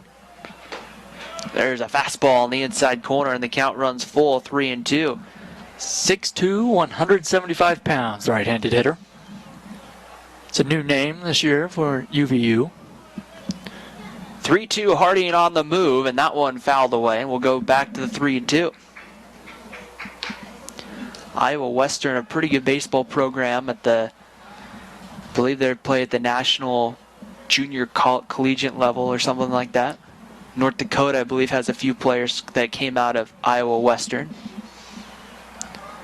3-2 pitch on its way. That one's grounded to second, fielded by Kirtley, and his throw to first in time. And the fourth inning is going to come to an end. So once again, Utah Valley gets a base runner on, but wasn't able to produce. And at the end of 4, it's St. Mary's 9, Utah Valley 0 here on WolverineGreen.com.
The start of the top of the 5th here on WolverineGreen.com. It's St. Mary's and Utah Valley in the opening game of the home season for the Utah Valley Wolverines. And the Wolverines will make a pitching change here to start inning number 5. Number 27, Boyd Bell, going to take over on the mound. Bell on the season. Looks like I have that he has not had an appearance yet, so his first appearance of the year, and the first pitch is fouled away, and it's no balls and a strike to the leadoff man, Brett Rosso. Rosso 1 for 3 on the night. He's grounded out to short, flew out to center, and singled with an RBI in the 3rd. And the pitch, that one goes low and away, and the count evens up at 1-1. 1 ball and 1 strike the count here to Rosso. Utah Valley playing pretty straight away, and the 1-1 pitch, Bell delivers that one, and it's in there for a called strike, and it's 1-2. So 1 ball and 2 strikes the count. It will be Brett Rosso, Zach Kirtley, Colin Ferguson coming up. And the 1-2 pitch home is going to be swung on and fouled away, cutting, and it's going to go foul. I should wait until the ball actually goes foul before calling it foul. That might help. So 1-2 to Rosso. Rosso, a freshman from San Francisco, California, played at Sacred Heart Cathedral. And the 1-2 pitch. The right-hander Bell working from the stretch. And the delivery home is going to be swung on and popped up to center. Rainier going out into right center field on the run. He's going to dive, and did he get there? No, he did not. It's going to roll. Kruger going to have to get it on the track. Rosso's going to take the turnaround second and hold. And so St. Mary's once again getting the leadoff man on to open up the 5th inning. As right now Utah Valley having a hard time keeping that leadoff man off the bases tonight, and Zach Kirtley will come in. Kirtley's definitely done damage tonight for St. Mary's as he's come around to score twice, been on base twice, including a double to start off the 4th inning. Kirtley hitting from the right side. Bell works from the stretch regardless of if there's runners on base. A lot of times you'll see pitchers work from more of a wind-up if runners aren't on, but here working from the stretch as that fastball stays high and it's 1 ball and no strikes. So St. Mary's has had a majority of their starting lineup come around to score. I think Joey Fisk is the only, and he's even been on base. I think all 9 Gales starters have been on base tonight for St. Mary's. 1-0 pitch, and that one's in there at the knees at 82 miles an hour, and it evens the count at 1-1. So not the best start if you're Utah Valley that you want, but it's a 4-game series, so a lot of time to go before the season. A lot of time before the season comes to an end, but a lot of time to cut into that 9-0 lead still. So we're only in the 5th inning. Bell set from the stretch. The 1-1 pitch on its way, and that one's in there at the knees, and it's 1-2.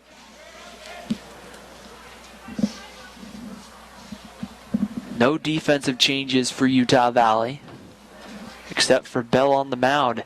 Jake Mayer lasts 1 inning and comes up and allows 4 runs. 1 ball and 2 strikes the count. Checking the runners, Bell delivers home. Chopper hit over to the right side. Gothberg with the field. He'll toss over to Bell, who will touch first in time. And the first out of the inning is recorded. But St. Mary's once again moving that base runner. And we talked about how they won't necessarily beat you with, a bunch of home runs, but they will find a way to move base runners. And that's exactly what the Gales do there. And now they put a runner at third with 1 away, and Colin Ferguson steps in. Ferguson's been on base all 3 times tonight. A single, 2 runs scored, and 2 walks. So it's really been that 2 through about 7 spot in the lineup that's done a lot of the damage tonight against the Wolverine pitching staff. Utah Valley going to cut the run down at the plate as that one goes low and away, and it's ball 1 to Ferguson. Ferguson coming in hitting .378, hitting .417 with runners in scoring position. Now, again, that could be with minimal at-bats so far in the season. 1-0 pitch. Ferguson lines that one into right center field. That's going to split Kruger and Rainier and roll all the way to the wall. Ferguson's going to make the turn and hold up at second. Coming in to score is Rosso, and the Gales have made it a 10-0 game here in the 5th.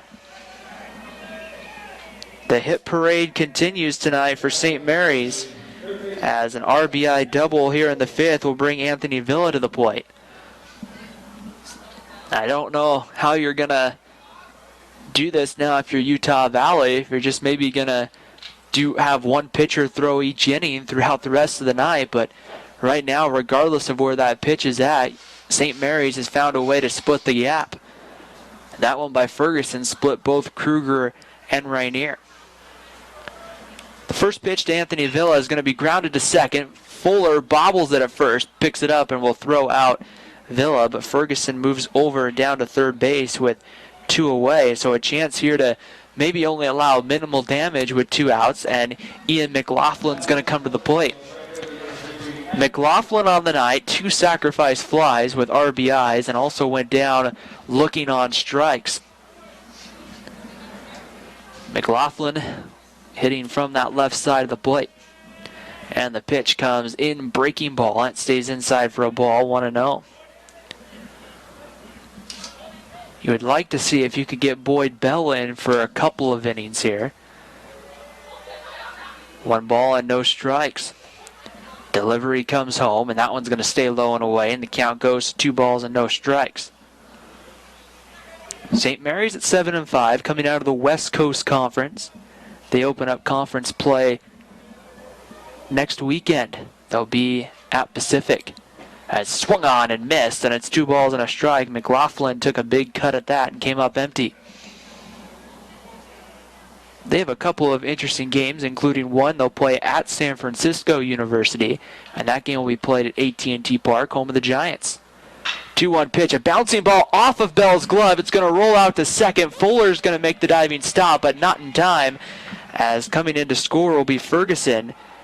And I believe you got to credit McLaughlin there with a hit, because there's no other real way to really score that. I mean, that'd be an incredible play if Bell came up with it. Yeah, that ball was hammered right there, and it shows you how hard the ball was hit. It caromed off the glove of Bell into the deep, almost into right field, where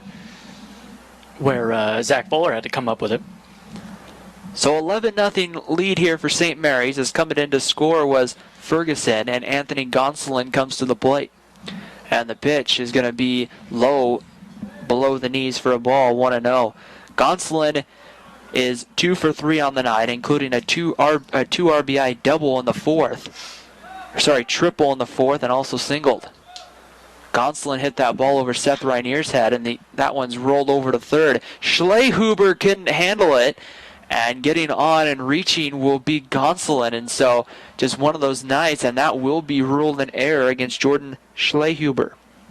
Yeah, Schlehuber just trying to range to his left there, and I'm not sure if the ball took a bad hop on him, but couldn't quite come up with it. And that prolongs the inning for St. Mary's. And so at 2 outs, it's going to be Connor Hornsby coming to the plate. Hornsby singled and scored, walked, and has flown out tonight. So a big situation here for Boyd Bell, trying to get out of it with minimal damage done. Working from the stretch, infield will play at pretty much regular depth, outfield playing straight away. Hornsby set, a little bit of an open stance, and the pitch comes, and that sits on the inside corner for a strike, and it's 0-1. Logan Steinberg on deck. He's had a couple of clutch RBIs. You definitely don't want to extend the inning to Steinberg. No balls and 1 strike, set, ready to go. Bell kicks and delivers home. That one's going to be lined into right field for a base hit. They're going to hold the runner at third, McLaughlin, and the bases are once again loaded, and here comes Steinberg to the plate. Steinberg has grounded back to the pitcher. Had a 2 RBI single and then had an RBI in the fourth on a single. And Jordan, I mean, he's a guy right now you don't really want up there with anybody on base, much less with the bases loaded. Well, you're going to have to come into him, Ryan. You're going to have to make a pitch. But this is good experience for Boyd Bell out there, where you have to face a good hitter here without the benefit of an open base. You have to really give him your best stuff, and this is how you improve. First pitch is high to Steinberg, and it's 1 ball and no strikes. Talked about some upcoming games for St. Mary's. This coming Tuesday, Utah Valley will host Brigham Young, just the crosstown foe. As Steinberg swings and comes up empty, 1 ball and 1 strike. Brigham Young coming here to Brent Brown Ballpark twice this year, and then Utah Valley will make the trip, the long 10-minute trip over to Provo. The 10-minute trip that could be 20 depending on 20 or 30 depending on traffic some nights. So 1 ball and 1 strike, the delivery coming home, and Steinberg lines that one down the right field line, but a foul, and it will be 1 ball and 2 strikes. It's taking you 30 minutes. What roads are you taking, Ryan? You in a car? Just walk. Yeah, just walk. Yeah. No, sometimes, when I leave the university some nights around 4 or 5 o'clock, maybe it doesn't take me 30, but, maybe 15 to 20. Depending on traffic, I don't know. Okay. All right. 1-2, and that one is loaded. They're going to appeal down to first, but no go, says our first base umpire, and evens the count at 2 balls and 2 strikes. So 2 balls and 2 strikes here to Steinberg. Boyd Bell sets, kicks, and delivers home. And that one's a breaking ball called strike 3. Maybe the best pitch tonight by Boyd Bell. Freezes Steinberg, and St. Mary's leaves the bases loaded. We head to the bottom of the 5th here on WolverineGreen.com. St. Mary's 11, Utah Valley 0. You're watching Utah Valley Baseball on WolverineGreen.com.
Bottom of the 5th here on WolverineGreen.com. The Wolverines coming up, needing to cut into the deficit. They don't need to make up the 11 runs here in the 5th, although that would be nice and exciting here on WolverineGreen.com and for our fans here tonight at Brent Brown Ballpark. But just if you could cut into 2 or 3 against Corbin Burns, who's been in sync so far through 4 innings of 2-hit baseball, and Grayson Bogdan will foul the first pitch up and hit off the tin roof here at Brent Brown Ballpark. Will be Grayson Bogdan, Zach Fuller, Cade Andrus, 8-9-1. Bogdan had a couple of men on in the second and then grounded into an inning-ending 5-4-3 double play. The 0-1 pitch, Bogdan's going to take that one inside for a ball, 1-1. You might hear throughout the baseball season, numbers like 5-4-3, 6-4-3, and those are just the positions for the players on the field. The 1-1 pitch is swung on and fouled away. Down in the UVU bullpen, the lefty, Braden Poole, getting ready. He may be coming in to pitch the 6th inning, top of the 6th inning. Lost track there for a minute. 1-2 pitch. Burns goes with the breaking ball, and it couldn't break over the plate for him this time, and it evens the count at 2-2. Corbin Burns, Jordan, in all fairness, has had that great curveball tonight to complement the slider and the fastball. Burns looked terrific. 2-2 pitch. Bogdan lines that one to right. Is it going to fall? Coming out and going off the glove of Kirtley, and Grayson Bogdan finds his way on. We'll have to see here how they're going to score that one. I would think it's probably going to be an error, just having it go right off the glove. But we'll wait to get the official word for you here at Brent Brown Ballpark. But we do know Grayson Bogdan's on. I'm going to predict a hit. I'm going to say a hit here, and they do. They give the hit.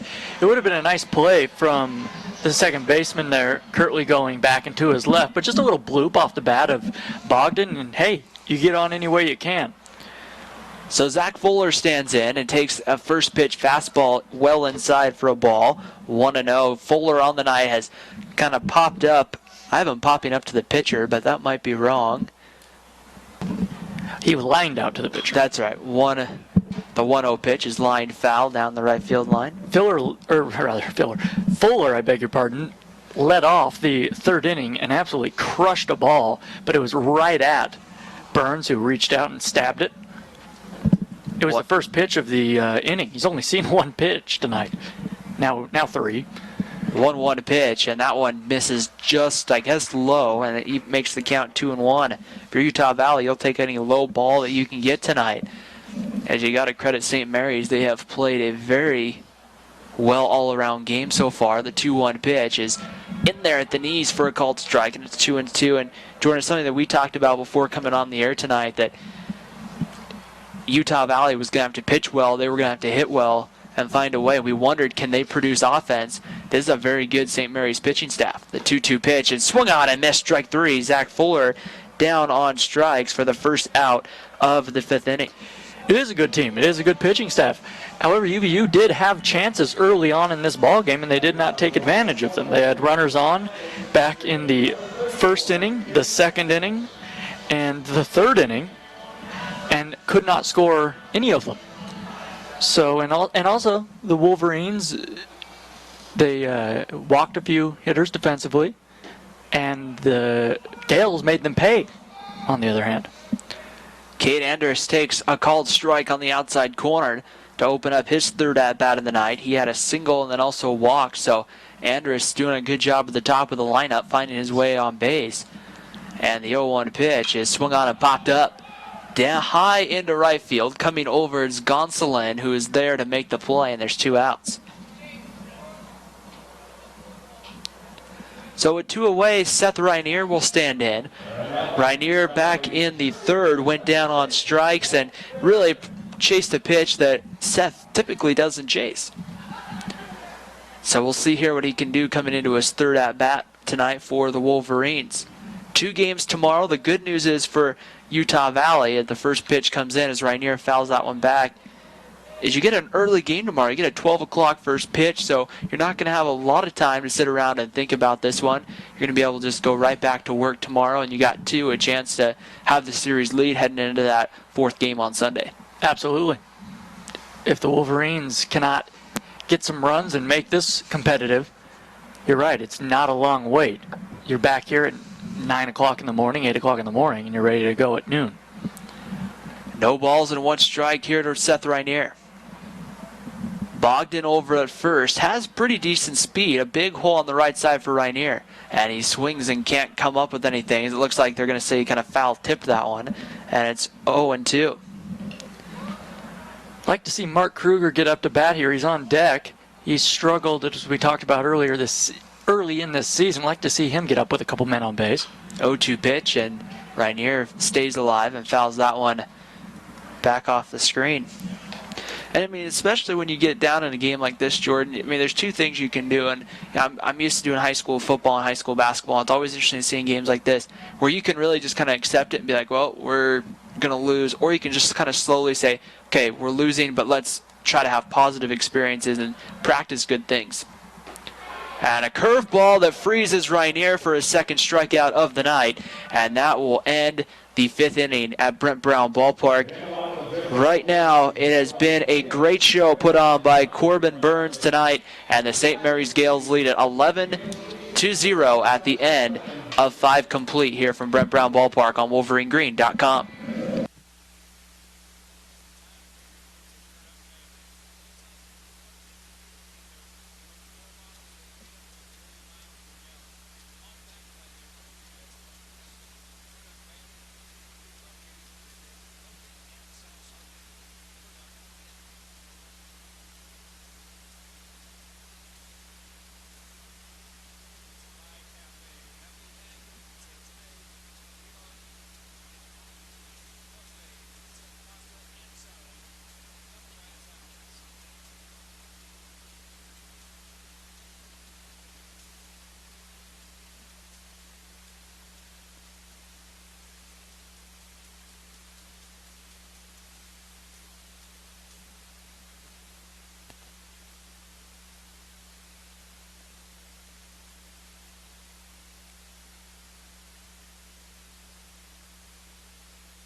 New pitcher on for the Wolverines as we head to the 6th inning. They trail the Wolverines to 11-0. It's the lefty Braden Poole coming in. Poole this is his 3rd appearance. He's only pitched 1 1/3 inning this season. However, he gave up 3 earned runs in that appearance. So his ERA is out of whack at 20, but really not a good representation as he's hardly pitched at all this year. But the lefty will get an inning or 2 here. And he'll get 9, 1, and 2 here to start the 6th inning for St. Mary's. It'll be Joey Fisk, Brett Rosso, and Zach Kirtley coming up. Fisk on the night struck out, walked, and grounded out. And hitting in that 9 spot, and the first pitch to Fisk is going to be swung on and fouled away. There's more action going in the Utah Valley bullpen. And just going to have to wonder here if they're just going to go inning at a time. They're going to have to try to conserve some arms for the next couple of games here, as this series is far from over. I believe that's Brett Snyder, the right-hander, getting warm. Ooh, and watch out. A line drive right into the first row behind the St. Mary's dugout. No one's sitting there in that row. Someone in the second row. That's scary. No balls and 2 strikes the count. Poole sets, kicks, and delivers, and that pitch stays high for a ball. 1 ball and 2 strikes. Jordan, I was doing a high school baseball game last year, and we were broadcasting just down the right field line. The netting stops around the dugout, and I'm sitting there broadcasting the game, and all of a sudden I turn and look. Here's this ball coming right at me. Hits right off the beam next to me about 2 or 3 feet from me. 1-2 pitch, and that one stays on the outside, evens the count at 2-2. So classic ugly finder there, Ryan. It went right after you. I think typically, I want to make sure I always have my glove. Tonight I don't have it, but I have 2 glass panes right in front of me here in the press box. The 2-2 pitch, a breaking ball called, strike 3 on the inside corner. That was a beautiful pitch there from Poole. So Brayton Poole able to go with the breaking stuff and finds it on the inside corner for his first strikeout of the night. And with 1 away, we'll head back to the top of St. Mary's lineup with Brett Rosso. Yeah, you have the window in front of you. I'm in front of an open window here. Not that I'm complaining. It's a nice night. 1-0 the first pitch, and that's a fastball that misses away, and it's 1 ball and no strikes. Rosso on the night has doubled and scored, singled back in the third with an RBI, and that one stays inside for a called strike, and it's 1-1. Poole looking sharp here in this innings. Nice pitches, working the breaking stuff, working the corners. Poole working from, and that's a swing and a miss by Rosso there. You can tell he just kind of stung back, and he wanted a piece of that one and came up empty. Poole working pretty quick from the wind-up there, as he'll get set with the 1-2 pitch, kicks and delivers home. That stays high for a ball, and it evens the count at 2-2. You want to know who appreciates that Poole is working quickly here, Ryan? Everybody. Everybody appreciates that. The fielders.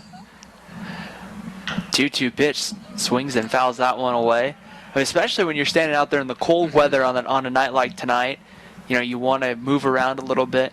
I played baseball in Oregon, so we'd have games like, not maybe quite this cold, but it was cool out, and nothing was worse than standing there in a walkathon. Yeah, no, don't give me games in Oregon, Ryan. No, this is a different element. It's actually not too bad tonight, as we've talked about. We're just joking around, but the Wolverine faithful definitely appreciate it as they're bundled up here.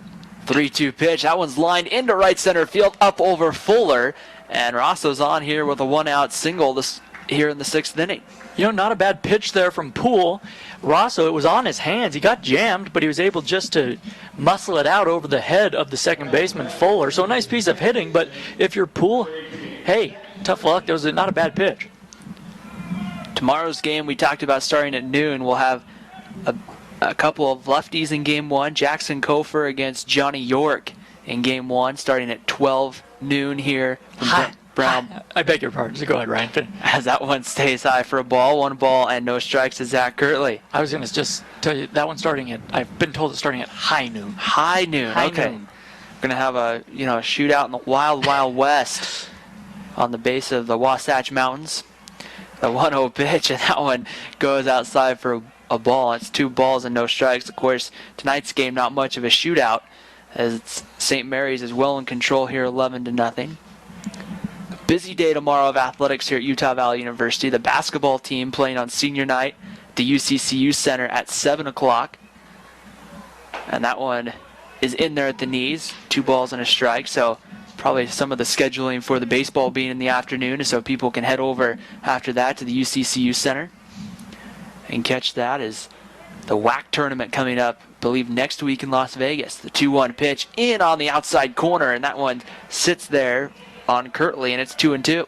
Yeah, this year's WAC baseball tournament will be once again down in Arizona, but in Mesa, or is it in Mesa this year? It's at the A's, the athletics facility down there. And there's another breaking ball, and that one just sits low, ball 3-2. Top 6 teams from the WAC qualifying to go there.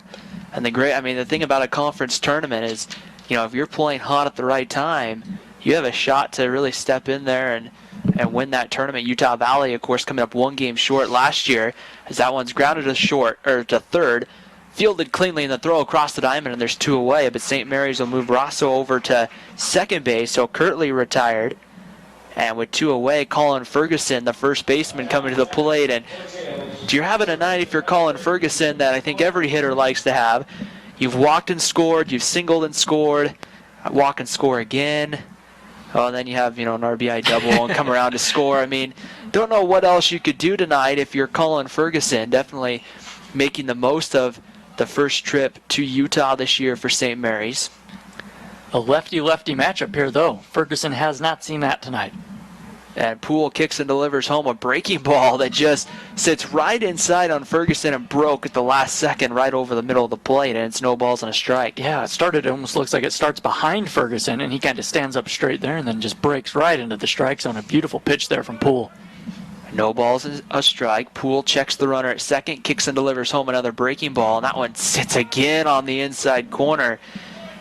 And you have to love it when you're a pitcher and you got that breaking ball and it's just hitting the corner of the plate every time. Oh, yeah.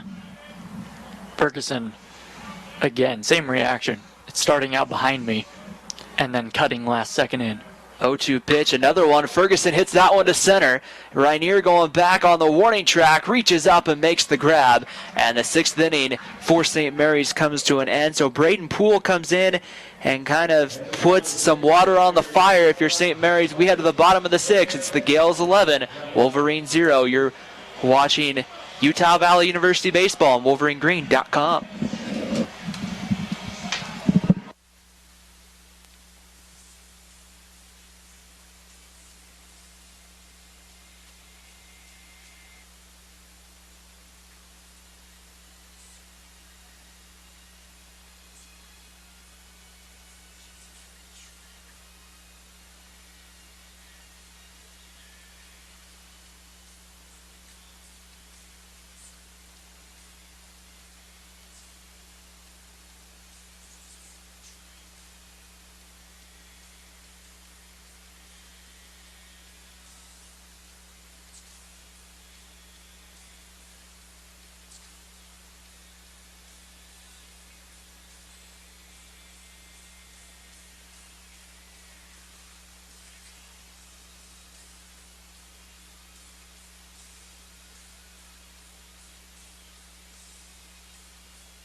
Mark Kruger coming up for Utah Valley here in the bottom of the 6th inning. It'll be Mark Kruger, Jake Atkinson, and Spencer Gothberg coming up. Kruger is 0 for 2 on the night. In the first pitch he gets is a fastball that I guess misses a little away, and it's 1 ball and no strikes. Kruger has struck out and flown out to right. And the 1-0 pitch on its way, and that one again misses low, and it's 2-0. So working the count here is Kruger, getting it into a very favorable hitter's count. Some action out there in the St. Mary's bullpen. Sean O'Toole, the right-hander, getting warm. And that one gets the corner for a called strike, and it's 2-1. Outfield playing pretty straight away for St. Mary's. Then the 2-1 pitch is swung on and fouled off over the netting, and it will go to 2-2. So you have to think here in a sense that Burns must be coming up on a pitch count or something here, as the 2-2 pitch misses low and inside, ball 3, and count goes 3-2. The last couple of innings, Utah Valley's been patient at the plate, has forced quite a bit of some 3-2 counts, as for Kruger here has a 3-2. That one's hit hard right at the third baseman, Villa, who makes the grab. And you can't hit a baseball much harder than Mark Kruger hit that one, and just hit it right to the third baseman. And that's how it goes when you're in a slump, as Kruger is. He absolutely tattooed that one, and you just can't find a break. But that was a great at-bat from Kruger, and really a great, well-struck ball.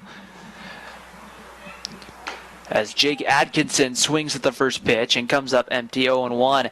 Atkinson has struck out looking tonight and went down swinging in the fourth. Back to Kruger's at bat. That was the most comfortable I've seen Mark at the plate tonight.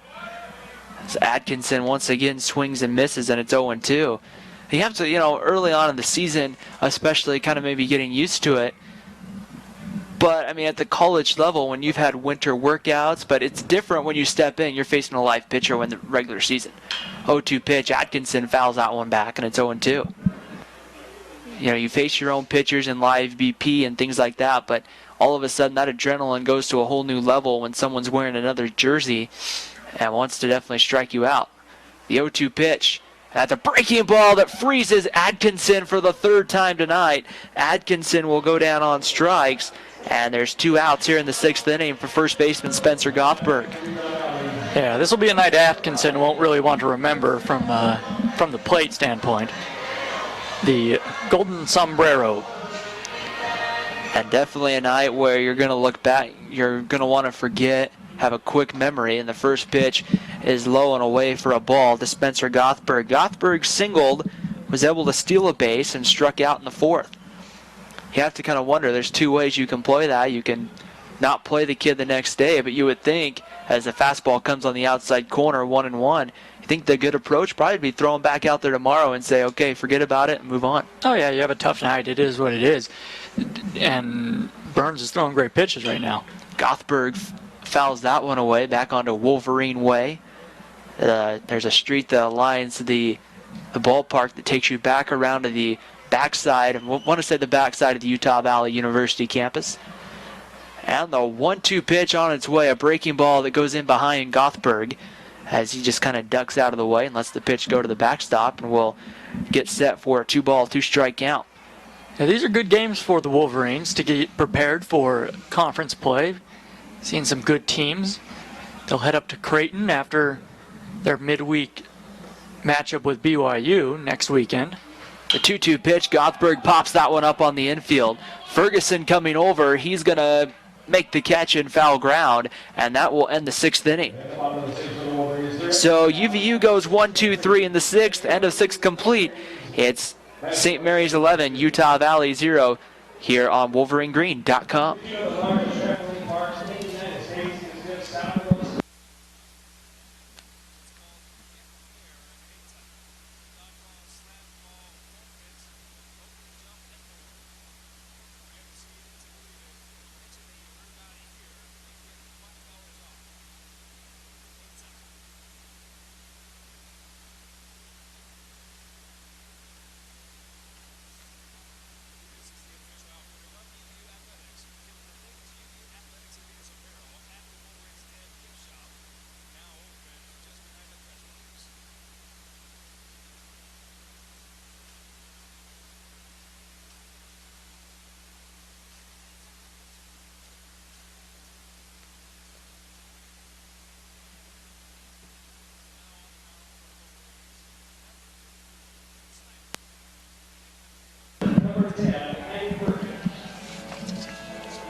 The Wolverines trail 11-0 as we head to the 7th inning. New pitcher in for UVU. It's Brett Snyder. The right-hander coming on. Cody Moon, a few defensive changes. Cody Moon behind the plate for UVU.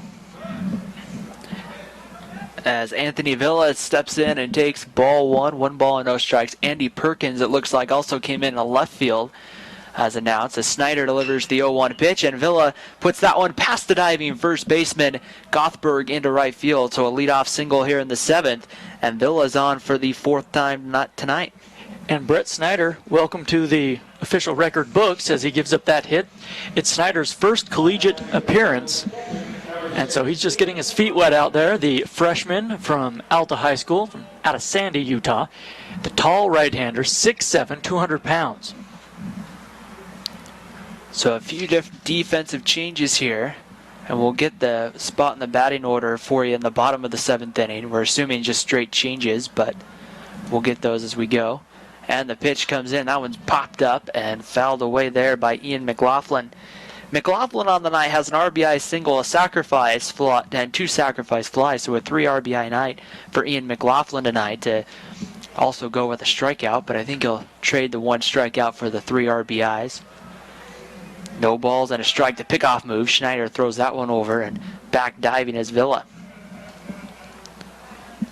Not a bad night for sure for St. Mary's. Utah Valley, of course, heading to Creighton, and then they'll open up league play on the 20th of March at Seattle. So they have a little bit later, as looks like Dave Carter are going to go out and have a quick visit with Brett Schneider, maybe calm him down a little bit. They'll be at Seattle and then at Bakersfield. So after the game on Tuesday at home against Brigham Young, then they'll get ready to play Chicago. They won't be home till April 2nd when Chicago State comes to town. So a little bit of a spread out. So you have 3 or 4 opportunities to catch Utah Valley before the month of April hits. No balls and a strike, and the kick and the delivery home is popped up into left. Perkins going to have to go back on the warning track, and he's probably about 10 steps off and makes the catch, and it's 1 away here in the 7th. So Brett Schneider officially getting his first out in his collegiate career here. More action going in the Utah Valley pen. And now Anthony Gonsolin will come to the plate. Gonsolin reached on an air at a 2 RBI triple. Has come around to score a couple of times tonight, as he'll stand in from the right side of the plate. Getting the lead over at first is Villa. Schneider set from the stretch. Would really like to get a ground ball up a double play here to get out of the inning, and that one's fouled away 0-1. Gonsolin up to hitting .245 now with a couple of hits on the night. No balls and 1 strike. Schneider working from the stretch. 0-1 pitch coming home, breaking ball, and that's fouled away, and we'll go 0-2. Connor Hornsby in the on-deck circle.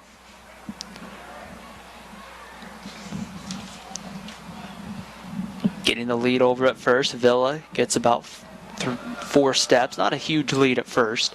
And the 0-2 pitch swings and misses, and Gonsolin's going to be down on strikes.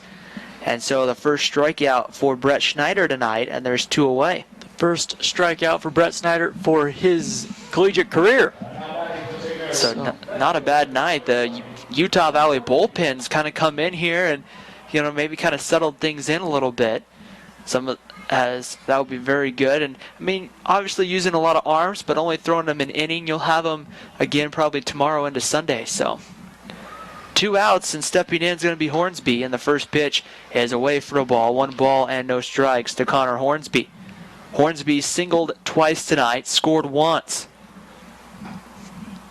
With that open stance playing left field. And the pitch comes home, and that one stays away, and it's 2 balls and no strikes. Hornsby, a junior from Walnut Creek, California, in the Bay Area.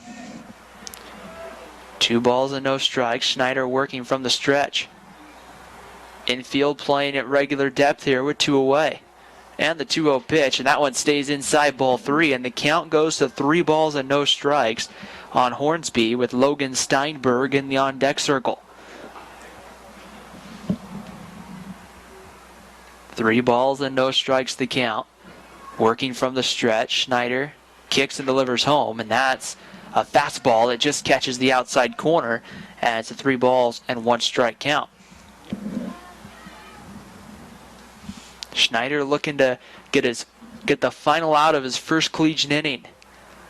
And the 3-1 on the way popped up foul, and that's going to go down and hit about the 9th or 10th row down the first baseline. So 3 balls and 2 strikes. You have to think Anthony Villa at this point will probably be off with the pitch. Set, ready to go. Schneider from the stretch. And the 3-2 pitch, runner goes, is going to be a chopper to second. Fuller's going to backstep, make the play. The throw to first is going to be in time, and the 7th inning will come to an end for St. Mary's. So Utah Valley looking to try to cut back into it and try to get some runs on the board. We'll see what they can do in the bottom of the 7th. St. Mary's 11, Utah Valley 0. You're watching Utah Valley Baseball on WolverineGreen.com.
On the bottom of the seventh, Wolverines, designated hitter, number 14, Tate Hardy.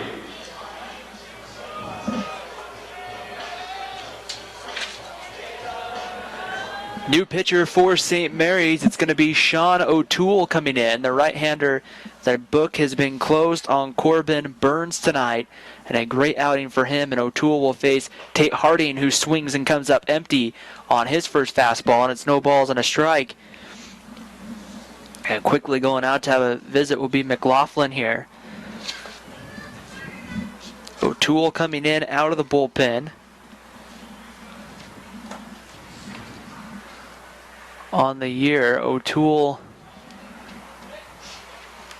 making his fourth appearance, a 4.15 ERA in 4 1/3 innings. The 0-1 pitch as Harding swings and gets a lot of bat on that, but lines it down the line and will be 0-2 to Tate Harding. Be Tate Harding and then Jordan Schlehuber and then Grayson Bogdan, 6, 7, and 8 due up. Andy Perkins, who came in for Cade Andrus, is now in the 1 spot for Utah Valley. Cody Moon behind the plate is in Jake Atkinson's 4 spot. 0-2 pitch as Harding gets just a piece of it to foul it away and will once again do a no ball, 2 strike count.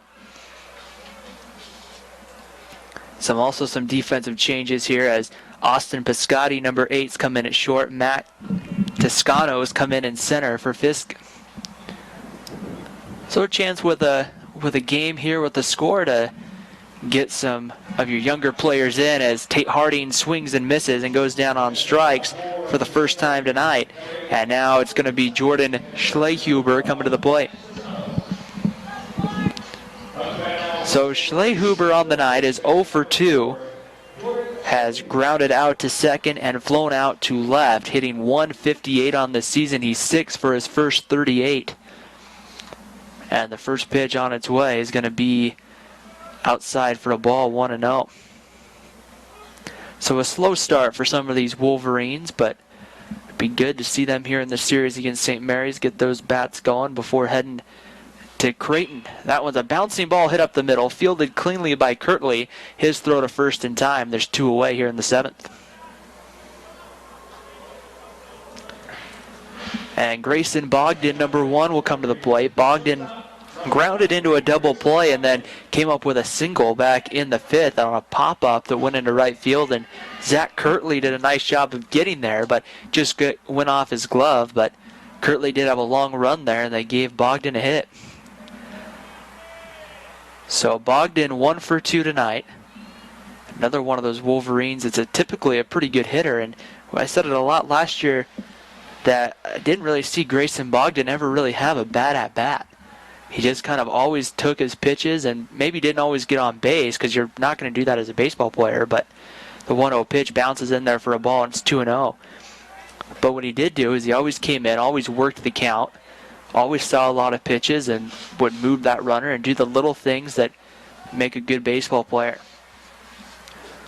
O'Toole delivers the 2-0, and that one's in there on the knees for a strike, and it's 2-1. Zach Fuller in the on-deck circle for the Wolverines if the inning should continue. You'd like to get something on the board. You don't really want a shutout. 2-1 pitch. That one comes inside and hits Bogdan. And so with 2 outs, Grayson Bogdan going to get on the bases here for the second time tonight. And that's going to bring the 9-hole hitter Zach Fuller to the plate.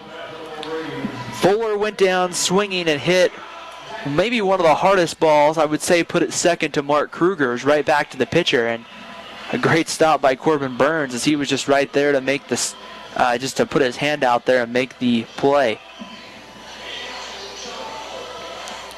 Sean O'Toole, a freshman out of Huntington Beach, California.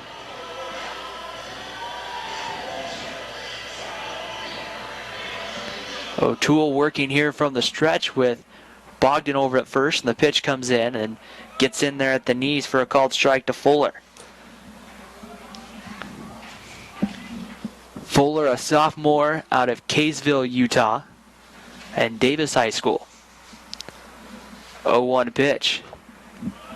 That one once again hits that outside corner. Sean O'Toole has done a great job of hitting that low outside corner on the night. So Fuller down in the count, 0-2. And the delivery from O'Toole, and did he go around? They're going to go to first, and they're going to say he did not. The second game tomorrow, which will start roughly a half hour or so, 30 minutes after the conclusion of the first one, will be a battle of freshmen Caden Schmidt against Drew Stroutman. As that one stays away for a ball, 2 balls and 2 strikes. So, Jordan, we get a battle of lefties in game 1, and then we get a battle of freshmen in game 2. Yeah, that game's slated to start around 3 p.m., but I think you're right. They'll probably go just about a half hour after the first one ends. So, and we'll see if that first one's a 9-inning game or a 7-inning. So, 2-2 pitch. That one lined hard right. It went barely about maybe a foot or less above the St. Mary's dugout. The ball had a lot of power on it. After that, it kind of hit some cement and rolled out to the bullpen, the St. Mary's pen. It could be 2 9-inning games tomorrow. It could be a 7 and a 9, or it could be 2 7s. We'll have to wait and see. Yeah, they usually do, if they do use a 7, they usually do play a 7-inning game and then a 9-inning following that one, or vice versa. So 3 balls and 2 strikes here with 2 outs in the 7th. Bogdan will be on the move as the pitch comes, and Fuller grounds that one third, and it's going to be fair. Going down and getting to third base will be Grayson Bogdan. They're going to put the brakes on there, and Zach Fuller with a 2-out double here in the 7th inning.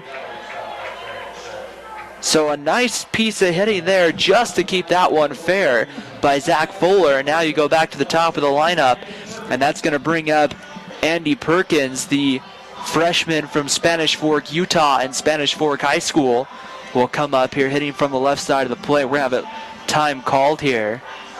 And I think they're going to send... Perkins is having a conversation with the home plate umpire here. I'm not sure what the time was about, but... I think they're officially letting the umpire know where Perkins is going to hit in the batting order. But typically they take care of that when he comes in the game. Defensively, they have to put him somewhere, so that is odd that Perkins wasn't already in home plate umpire's lineup there. But the only thing I can figure out, since he pulled something out to write it down. But Perkins will hit with 2 outs from the left side. He swings and hits the first pitch and lines it foul up onto the berm down the left field line. It's only 3:05 to left. This is Perkins' first at-bat of the season. No balls and a strike. Working from the stretch, the right-hander O'Toole kicks and delivers home, and that one gets low for a ball, and it's 1-1 to Perkins. Seth Rynier in the on-deck circle for Utah Valley. The Wolverines have not done a good job. 0 for 6 tonight with runners in scoring position. And the 1-1 pitch gets the inside corner, and it's 1-2. I take that back. I believe this is Perkins' second at-bat of the season. Perkins, the left-handed hitter. 1 ball and 2 strikes. O'Toole will step off the rubber here. Bogdan at third. Zach Fuller at second. Outfield playing pretty straight away. A base hit probably good enough to score both, as the breaking ball stays well away off the plate, and it's 2-2. Yeah, Bogdan, good speed at second base.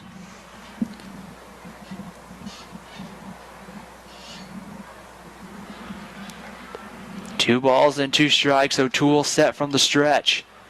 Kicks and delivers home, and that one's lined hard and foul up over down by the berm down the left field line. And we'll redo the 3-2 pitch. Perkins, the 5'10", 185-pound freshman out of Spanish Fork, just south of Orem. About 10, maybe 15 minutes, depending on traffic, as Perkins goes down on strikes to end the 7th inning. And Utah Valley becomes 0 for 7 with runners in scoring position and leave 2 more men on base. And at the end of 7 from Brent Brown Ballpark, it's St. Mary's 11, Utah Valley 0. You're watching Utah Valley Wolverine Baseball on WolverineGreen.com.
Top of the 8th inning here at Brent Brown Ballpark, as the Wolverines trail this one 11-0 to the St. Mary's Gales, who have made the trip from Moraga. And a new pitcher coming in for Utah Valley. It will be number 30, Hunter Smith, to make his appearance, as Hunter Smith, a freshman from Taylorsville, Utah, and Cottonwood High School. Smith on the year, making his second appearance, has pitched only 1/3 of an inning and got out of that. And that one's going to be bounced up the middle. It's going to be fielded by Bogdan. Long throw to first is in time, where they're going to get Logan Steinberg. And that's a nice way to start the inning. A great defensive play by Grayson Bogdan, as that's the first out of the 8th inning. And I stole the out from you, Jordan. I'm sorry. And I'll send it over to my colleague in the booth, Jordan Bianucci. Jordan? Well, I'm not happy about it. That's, first of all, you did. You stole that out from me. Okay. And, I mean, you owe me an out now. I don't know where we're going to rectify this, but here's a fastball that misses inside, and it's 1-0 to Joey Fisk. It was a nice play by Bogdan over there at short, ranging to his left. This is Piscotti, I beg your pardon, not Fisk hitting. It's 1-1 as he fouls this one off. One of the defensive changes that was made for St. Mary's. Right-handed hitter, pitch to him. This one off the hands, charging in at short is Bogdan. 2 hands it, throws to first, got him. Nice play by Grayson Bogdan, charging that ball, coming in and onto the infield grass, and then sidearming it over to first base. Gothberg completed it, and quickly 2 away here in the top of the 8th. You know, Grayson Bogdan makes some great plays out at short. Last year we saw him a lot at second. This year making that move over to short. It's going to be interesting to see what he can do in a position where he's going to have to be a little more on his toes. Well, I guess at second you do as well, but it's going to be interesting to see with a little more room at short. It's going to be fun to watch him play shortstop this year. So now Toscano up there, the pitch to him. Swing and a miss. The left-handed hitter chased one outside. And I'll be honest with you, I'm a little I'm watching the stat broadcast, and we're a little mixed up as far as who is who, because Toscano is up there right now, but the stat broadcast saying Toscano was the one to ground out, and that's not correct. That was Piscotti. I'm sure of it. Toscano up there, number 12 right now. Ball misses away from Smith. 1 ball, 2 strikes the count. The pitch. Fastball down low, and it's 2-2. Waiting on deck in the 2-hole is Zach Kirtley.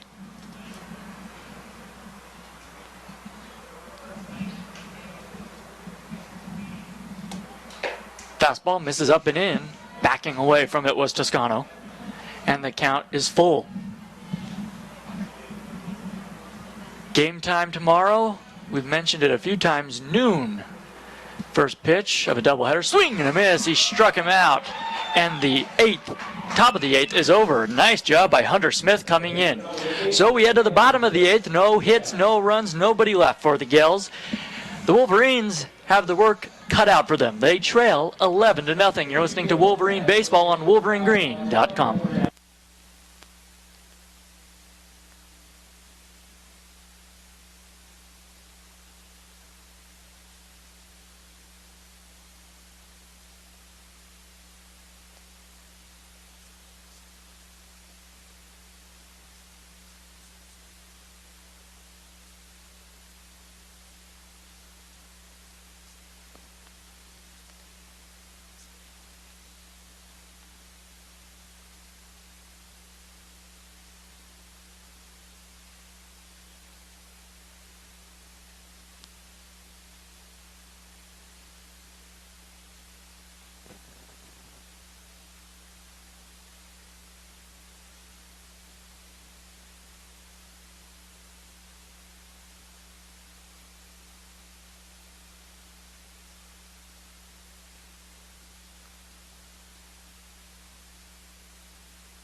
Seth Reinier to lead things off as we head to the bottom half of the 8th inning here in Orem. The Wolverines trail the Gales of St. Mary's 11-0.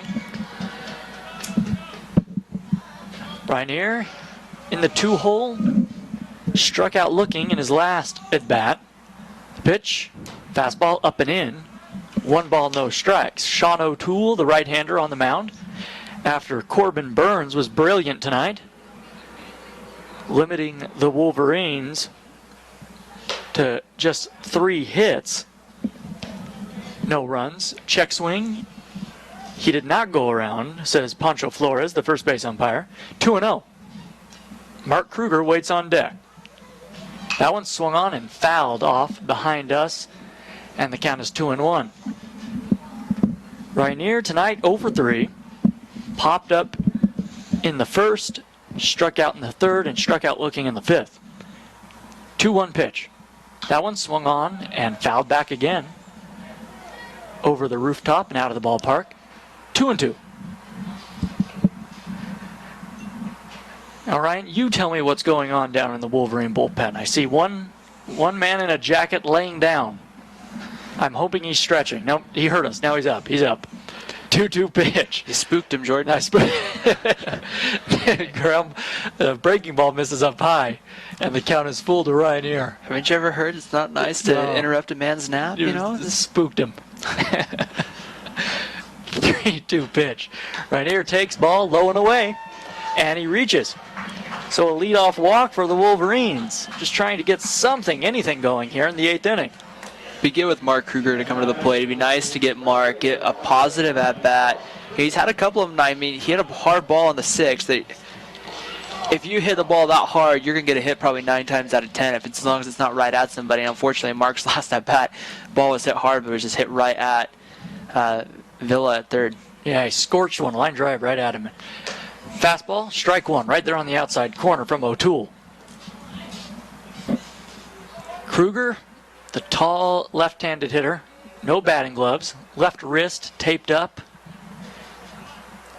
pants just below the knees, low stirrups, the pitch. That one swung on, line drive, base hit, right field. That one's going to roll. Heading to third is Rainier. Kruger will stop it first after a wide turn.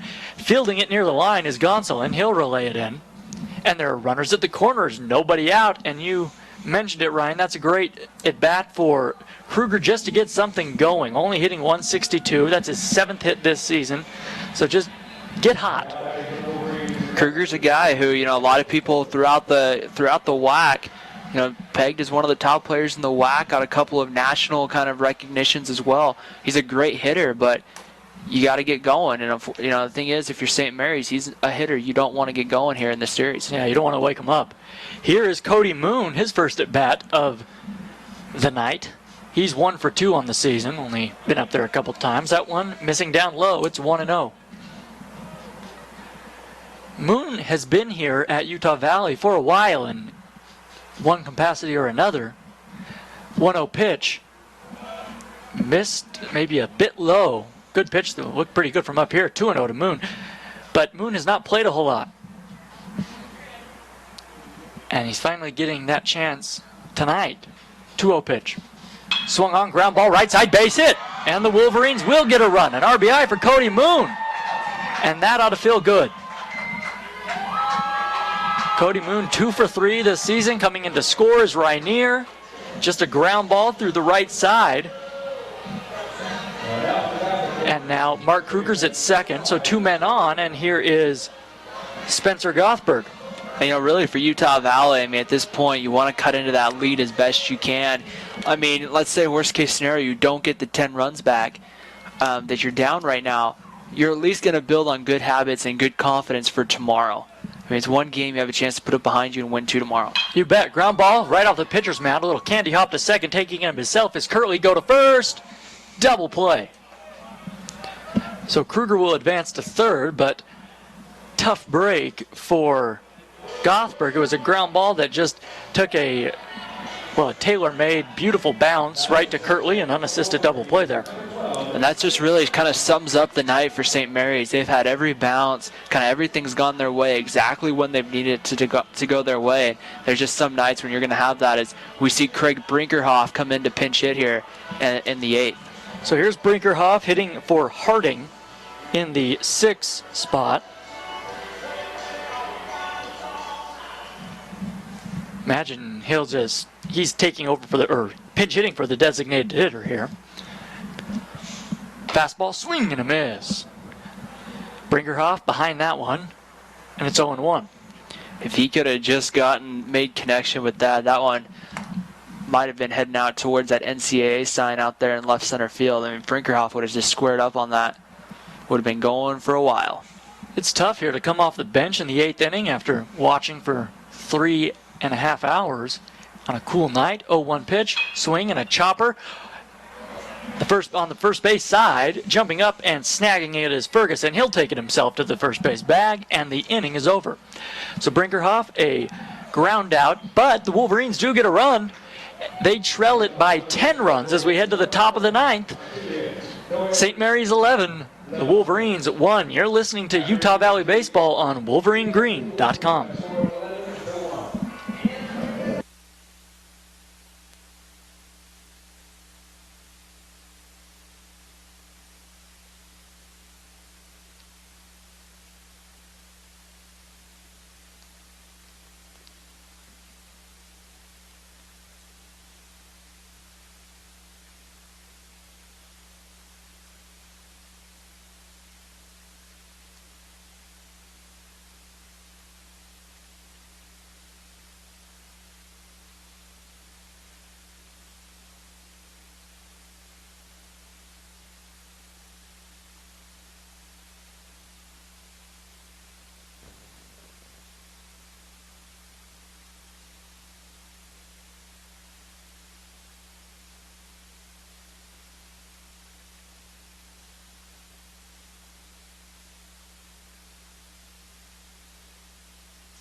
the start of the 9th inning here on WolverineGreen.com. Ryan Pickens and Jordan Bianucci with you, where tonight St. Mary's having an 11-1 lead as we begin play in the 9th inning. New pitcher for Utah Valley, number 28, Eric Olguin, the sophomore from Aurora, Colorado, will come in.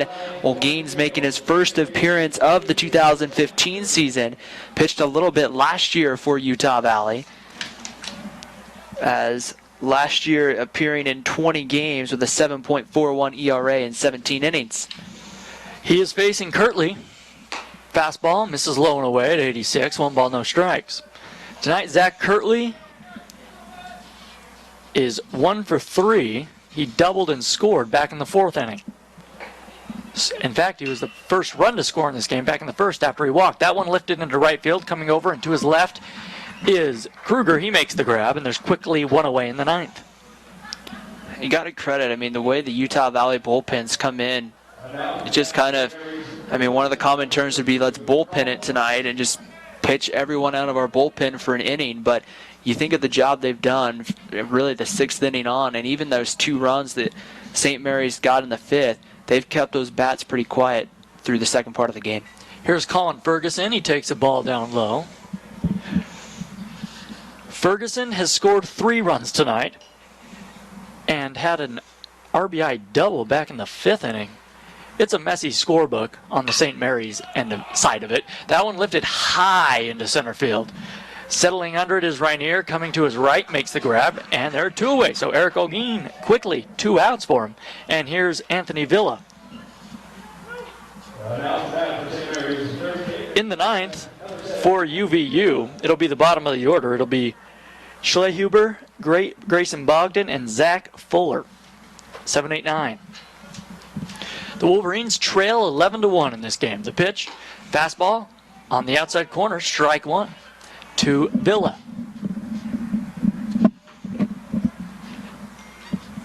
Villa hitting from the right side, bent at the knees, slightly open stance. The pitch from Olguin. That one looked pretty good, just maybe missing off the inside a little bit. 1 ball, 1 strike. Olguin working quickly from the windup. He throws. That one swung on, lifted into foul territory down the right field line. Giving chase is Gothberg and Kruger, but it's well out of play. 1 ball, 2 strikes the count.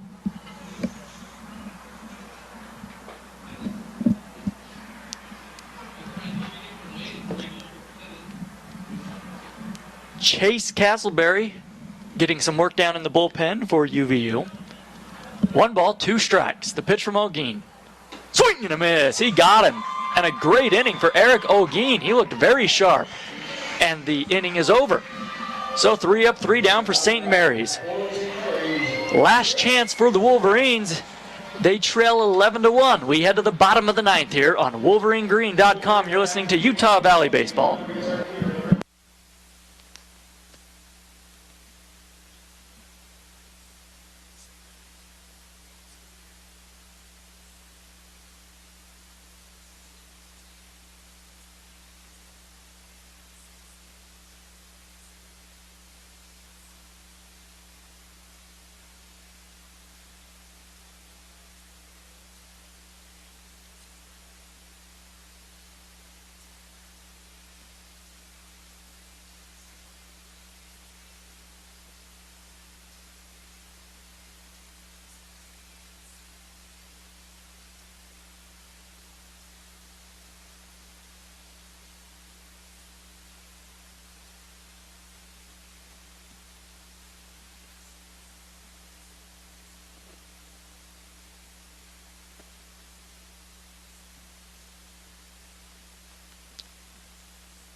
The last chance for the Wolverines in this one, and they are trailing by 10.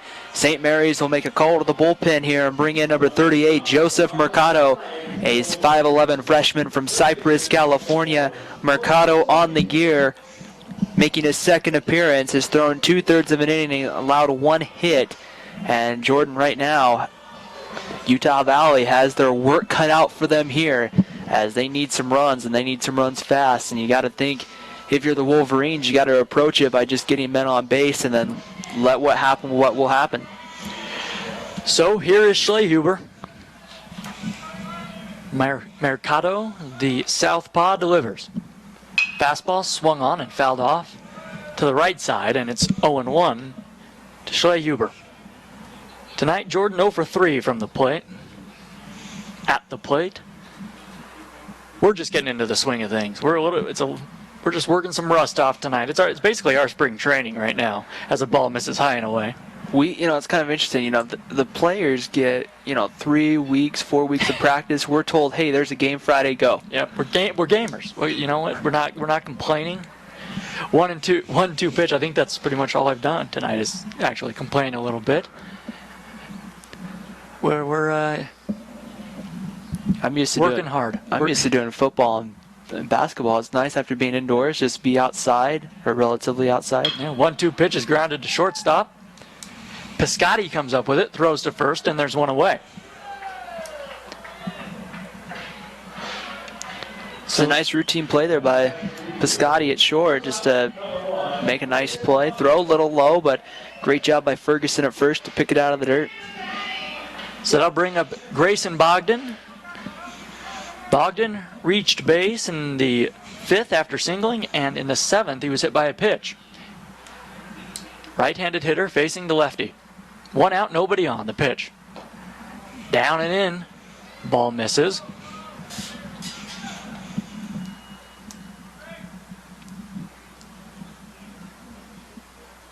No wind at all tonight here at Brent Brown. It's been very calm. A cool evening.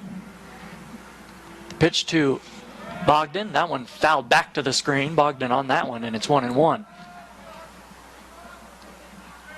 The Wolverines just did not take advantage of early opportunities tonight. And they gave up, well, just big innings is how you can sum that up. They trail 11-1 in the bottom of the 9th. 1 out, nobody on base.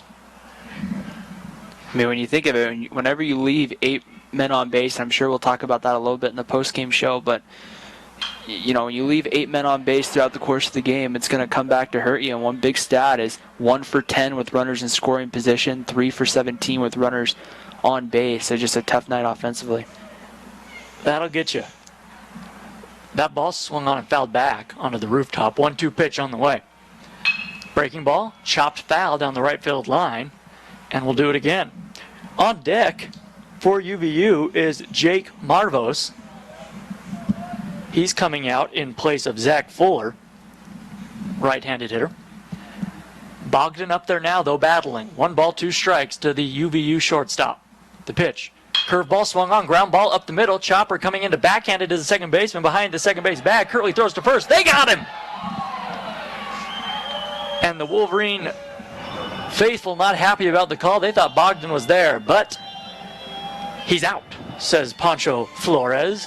And they're 2 away for Marvos. I know the only opinion that really matters is Pancho Flores over at first, but from my vantage point here, Jordan, it looked like that he beat it out. But, I mean, the great thing is about baseball, the umpire's opinion trumps a broadcaster's any day. So, yeah, that is for sure. Bogdan has good speed up the line. It was very, very close. I'm sure if he got him, it was a very bang-bang play. Marvos swings to the first pitch, gets jammed, ranging to his left is Villa. He has it. Throw to first, and the ball game is over. So, Utah Valley gets handled tonight by St. Mary's. St. Mary's wins this one by a score of 11-1. We'll come back in just a bit with the final totals and our post-game commentary. Once again, the final from Brent Brown Ballpark. St. Mary's 11, Utah Valley 1.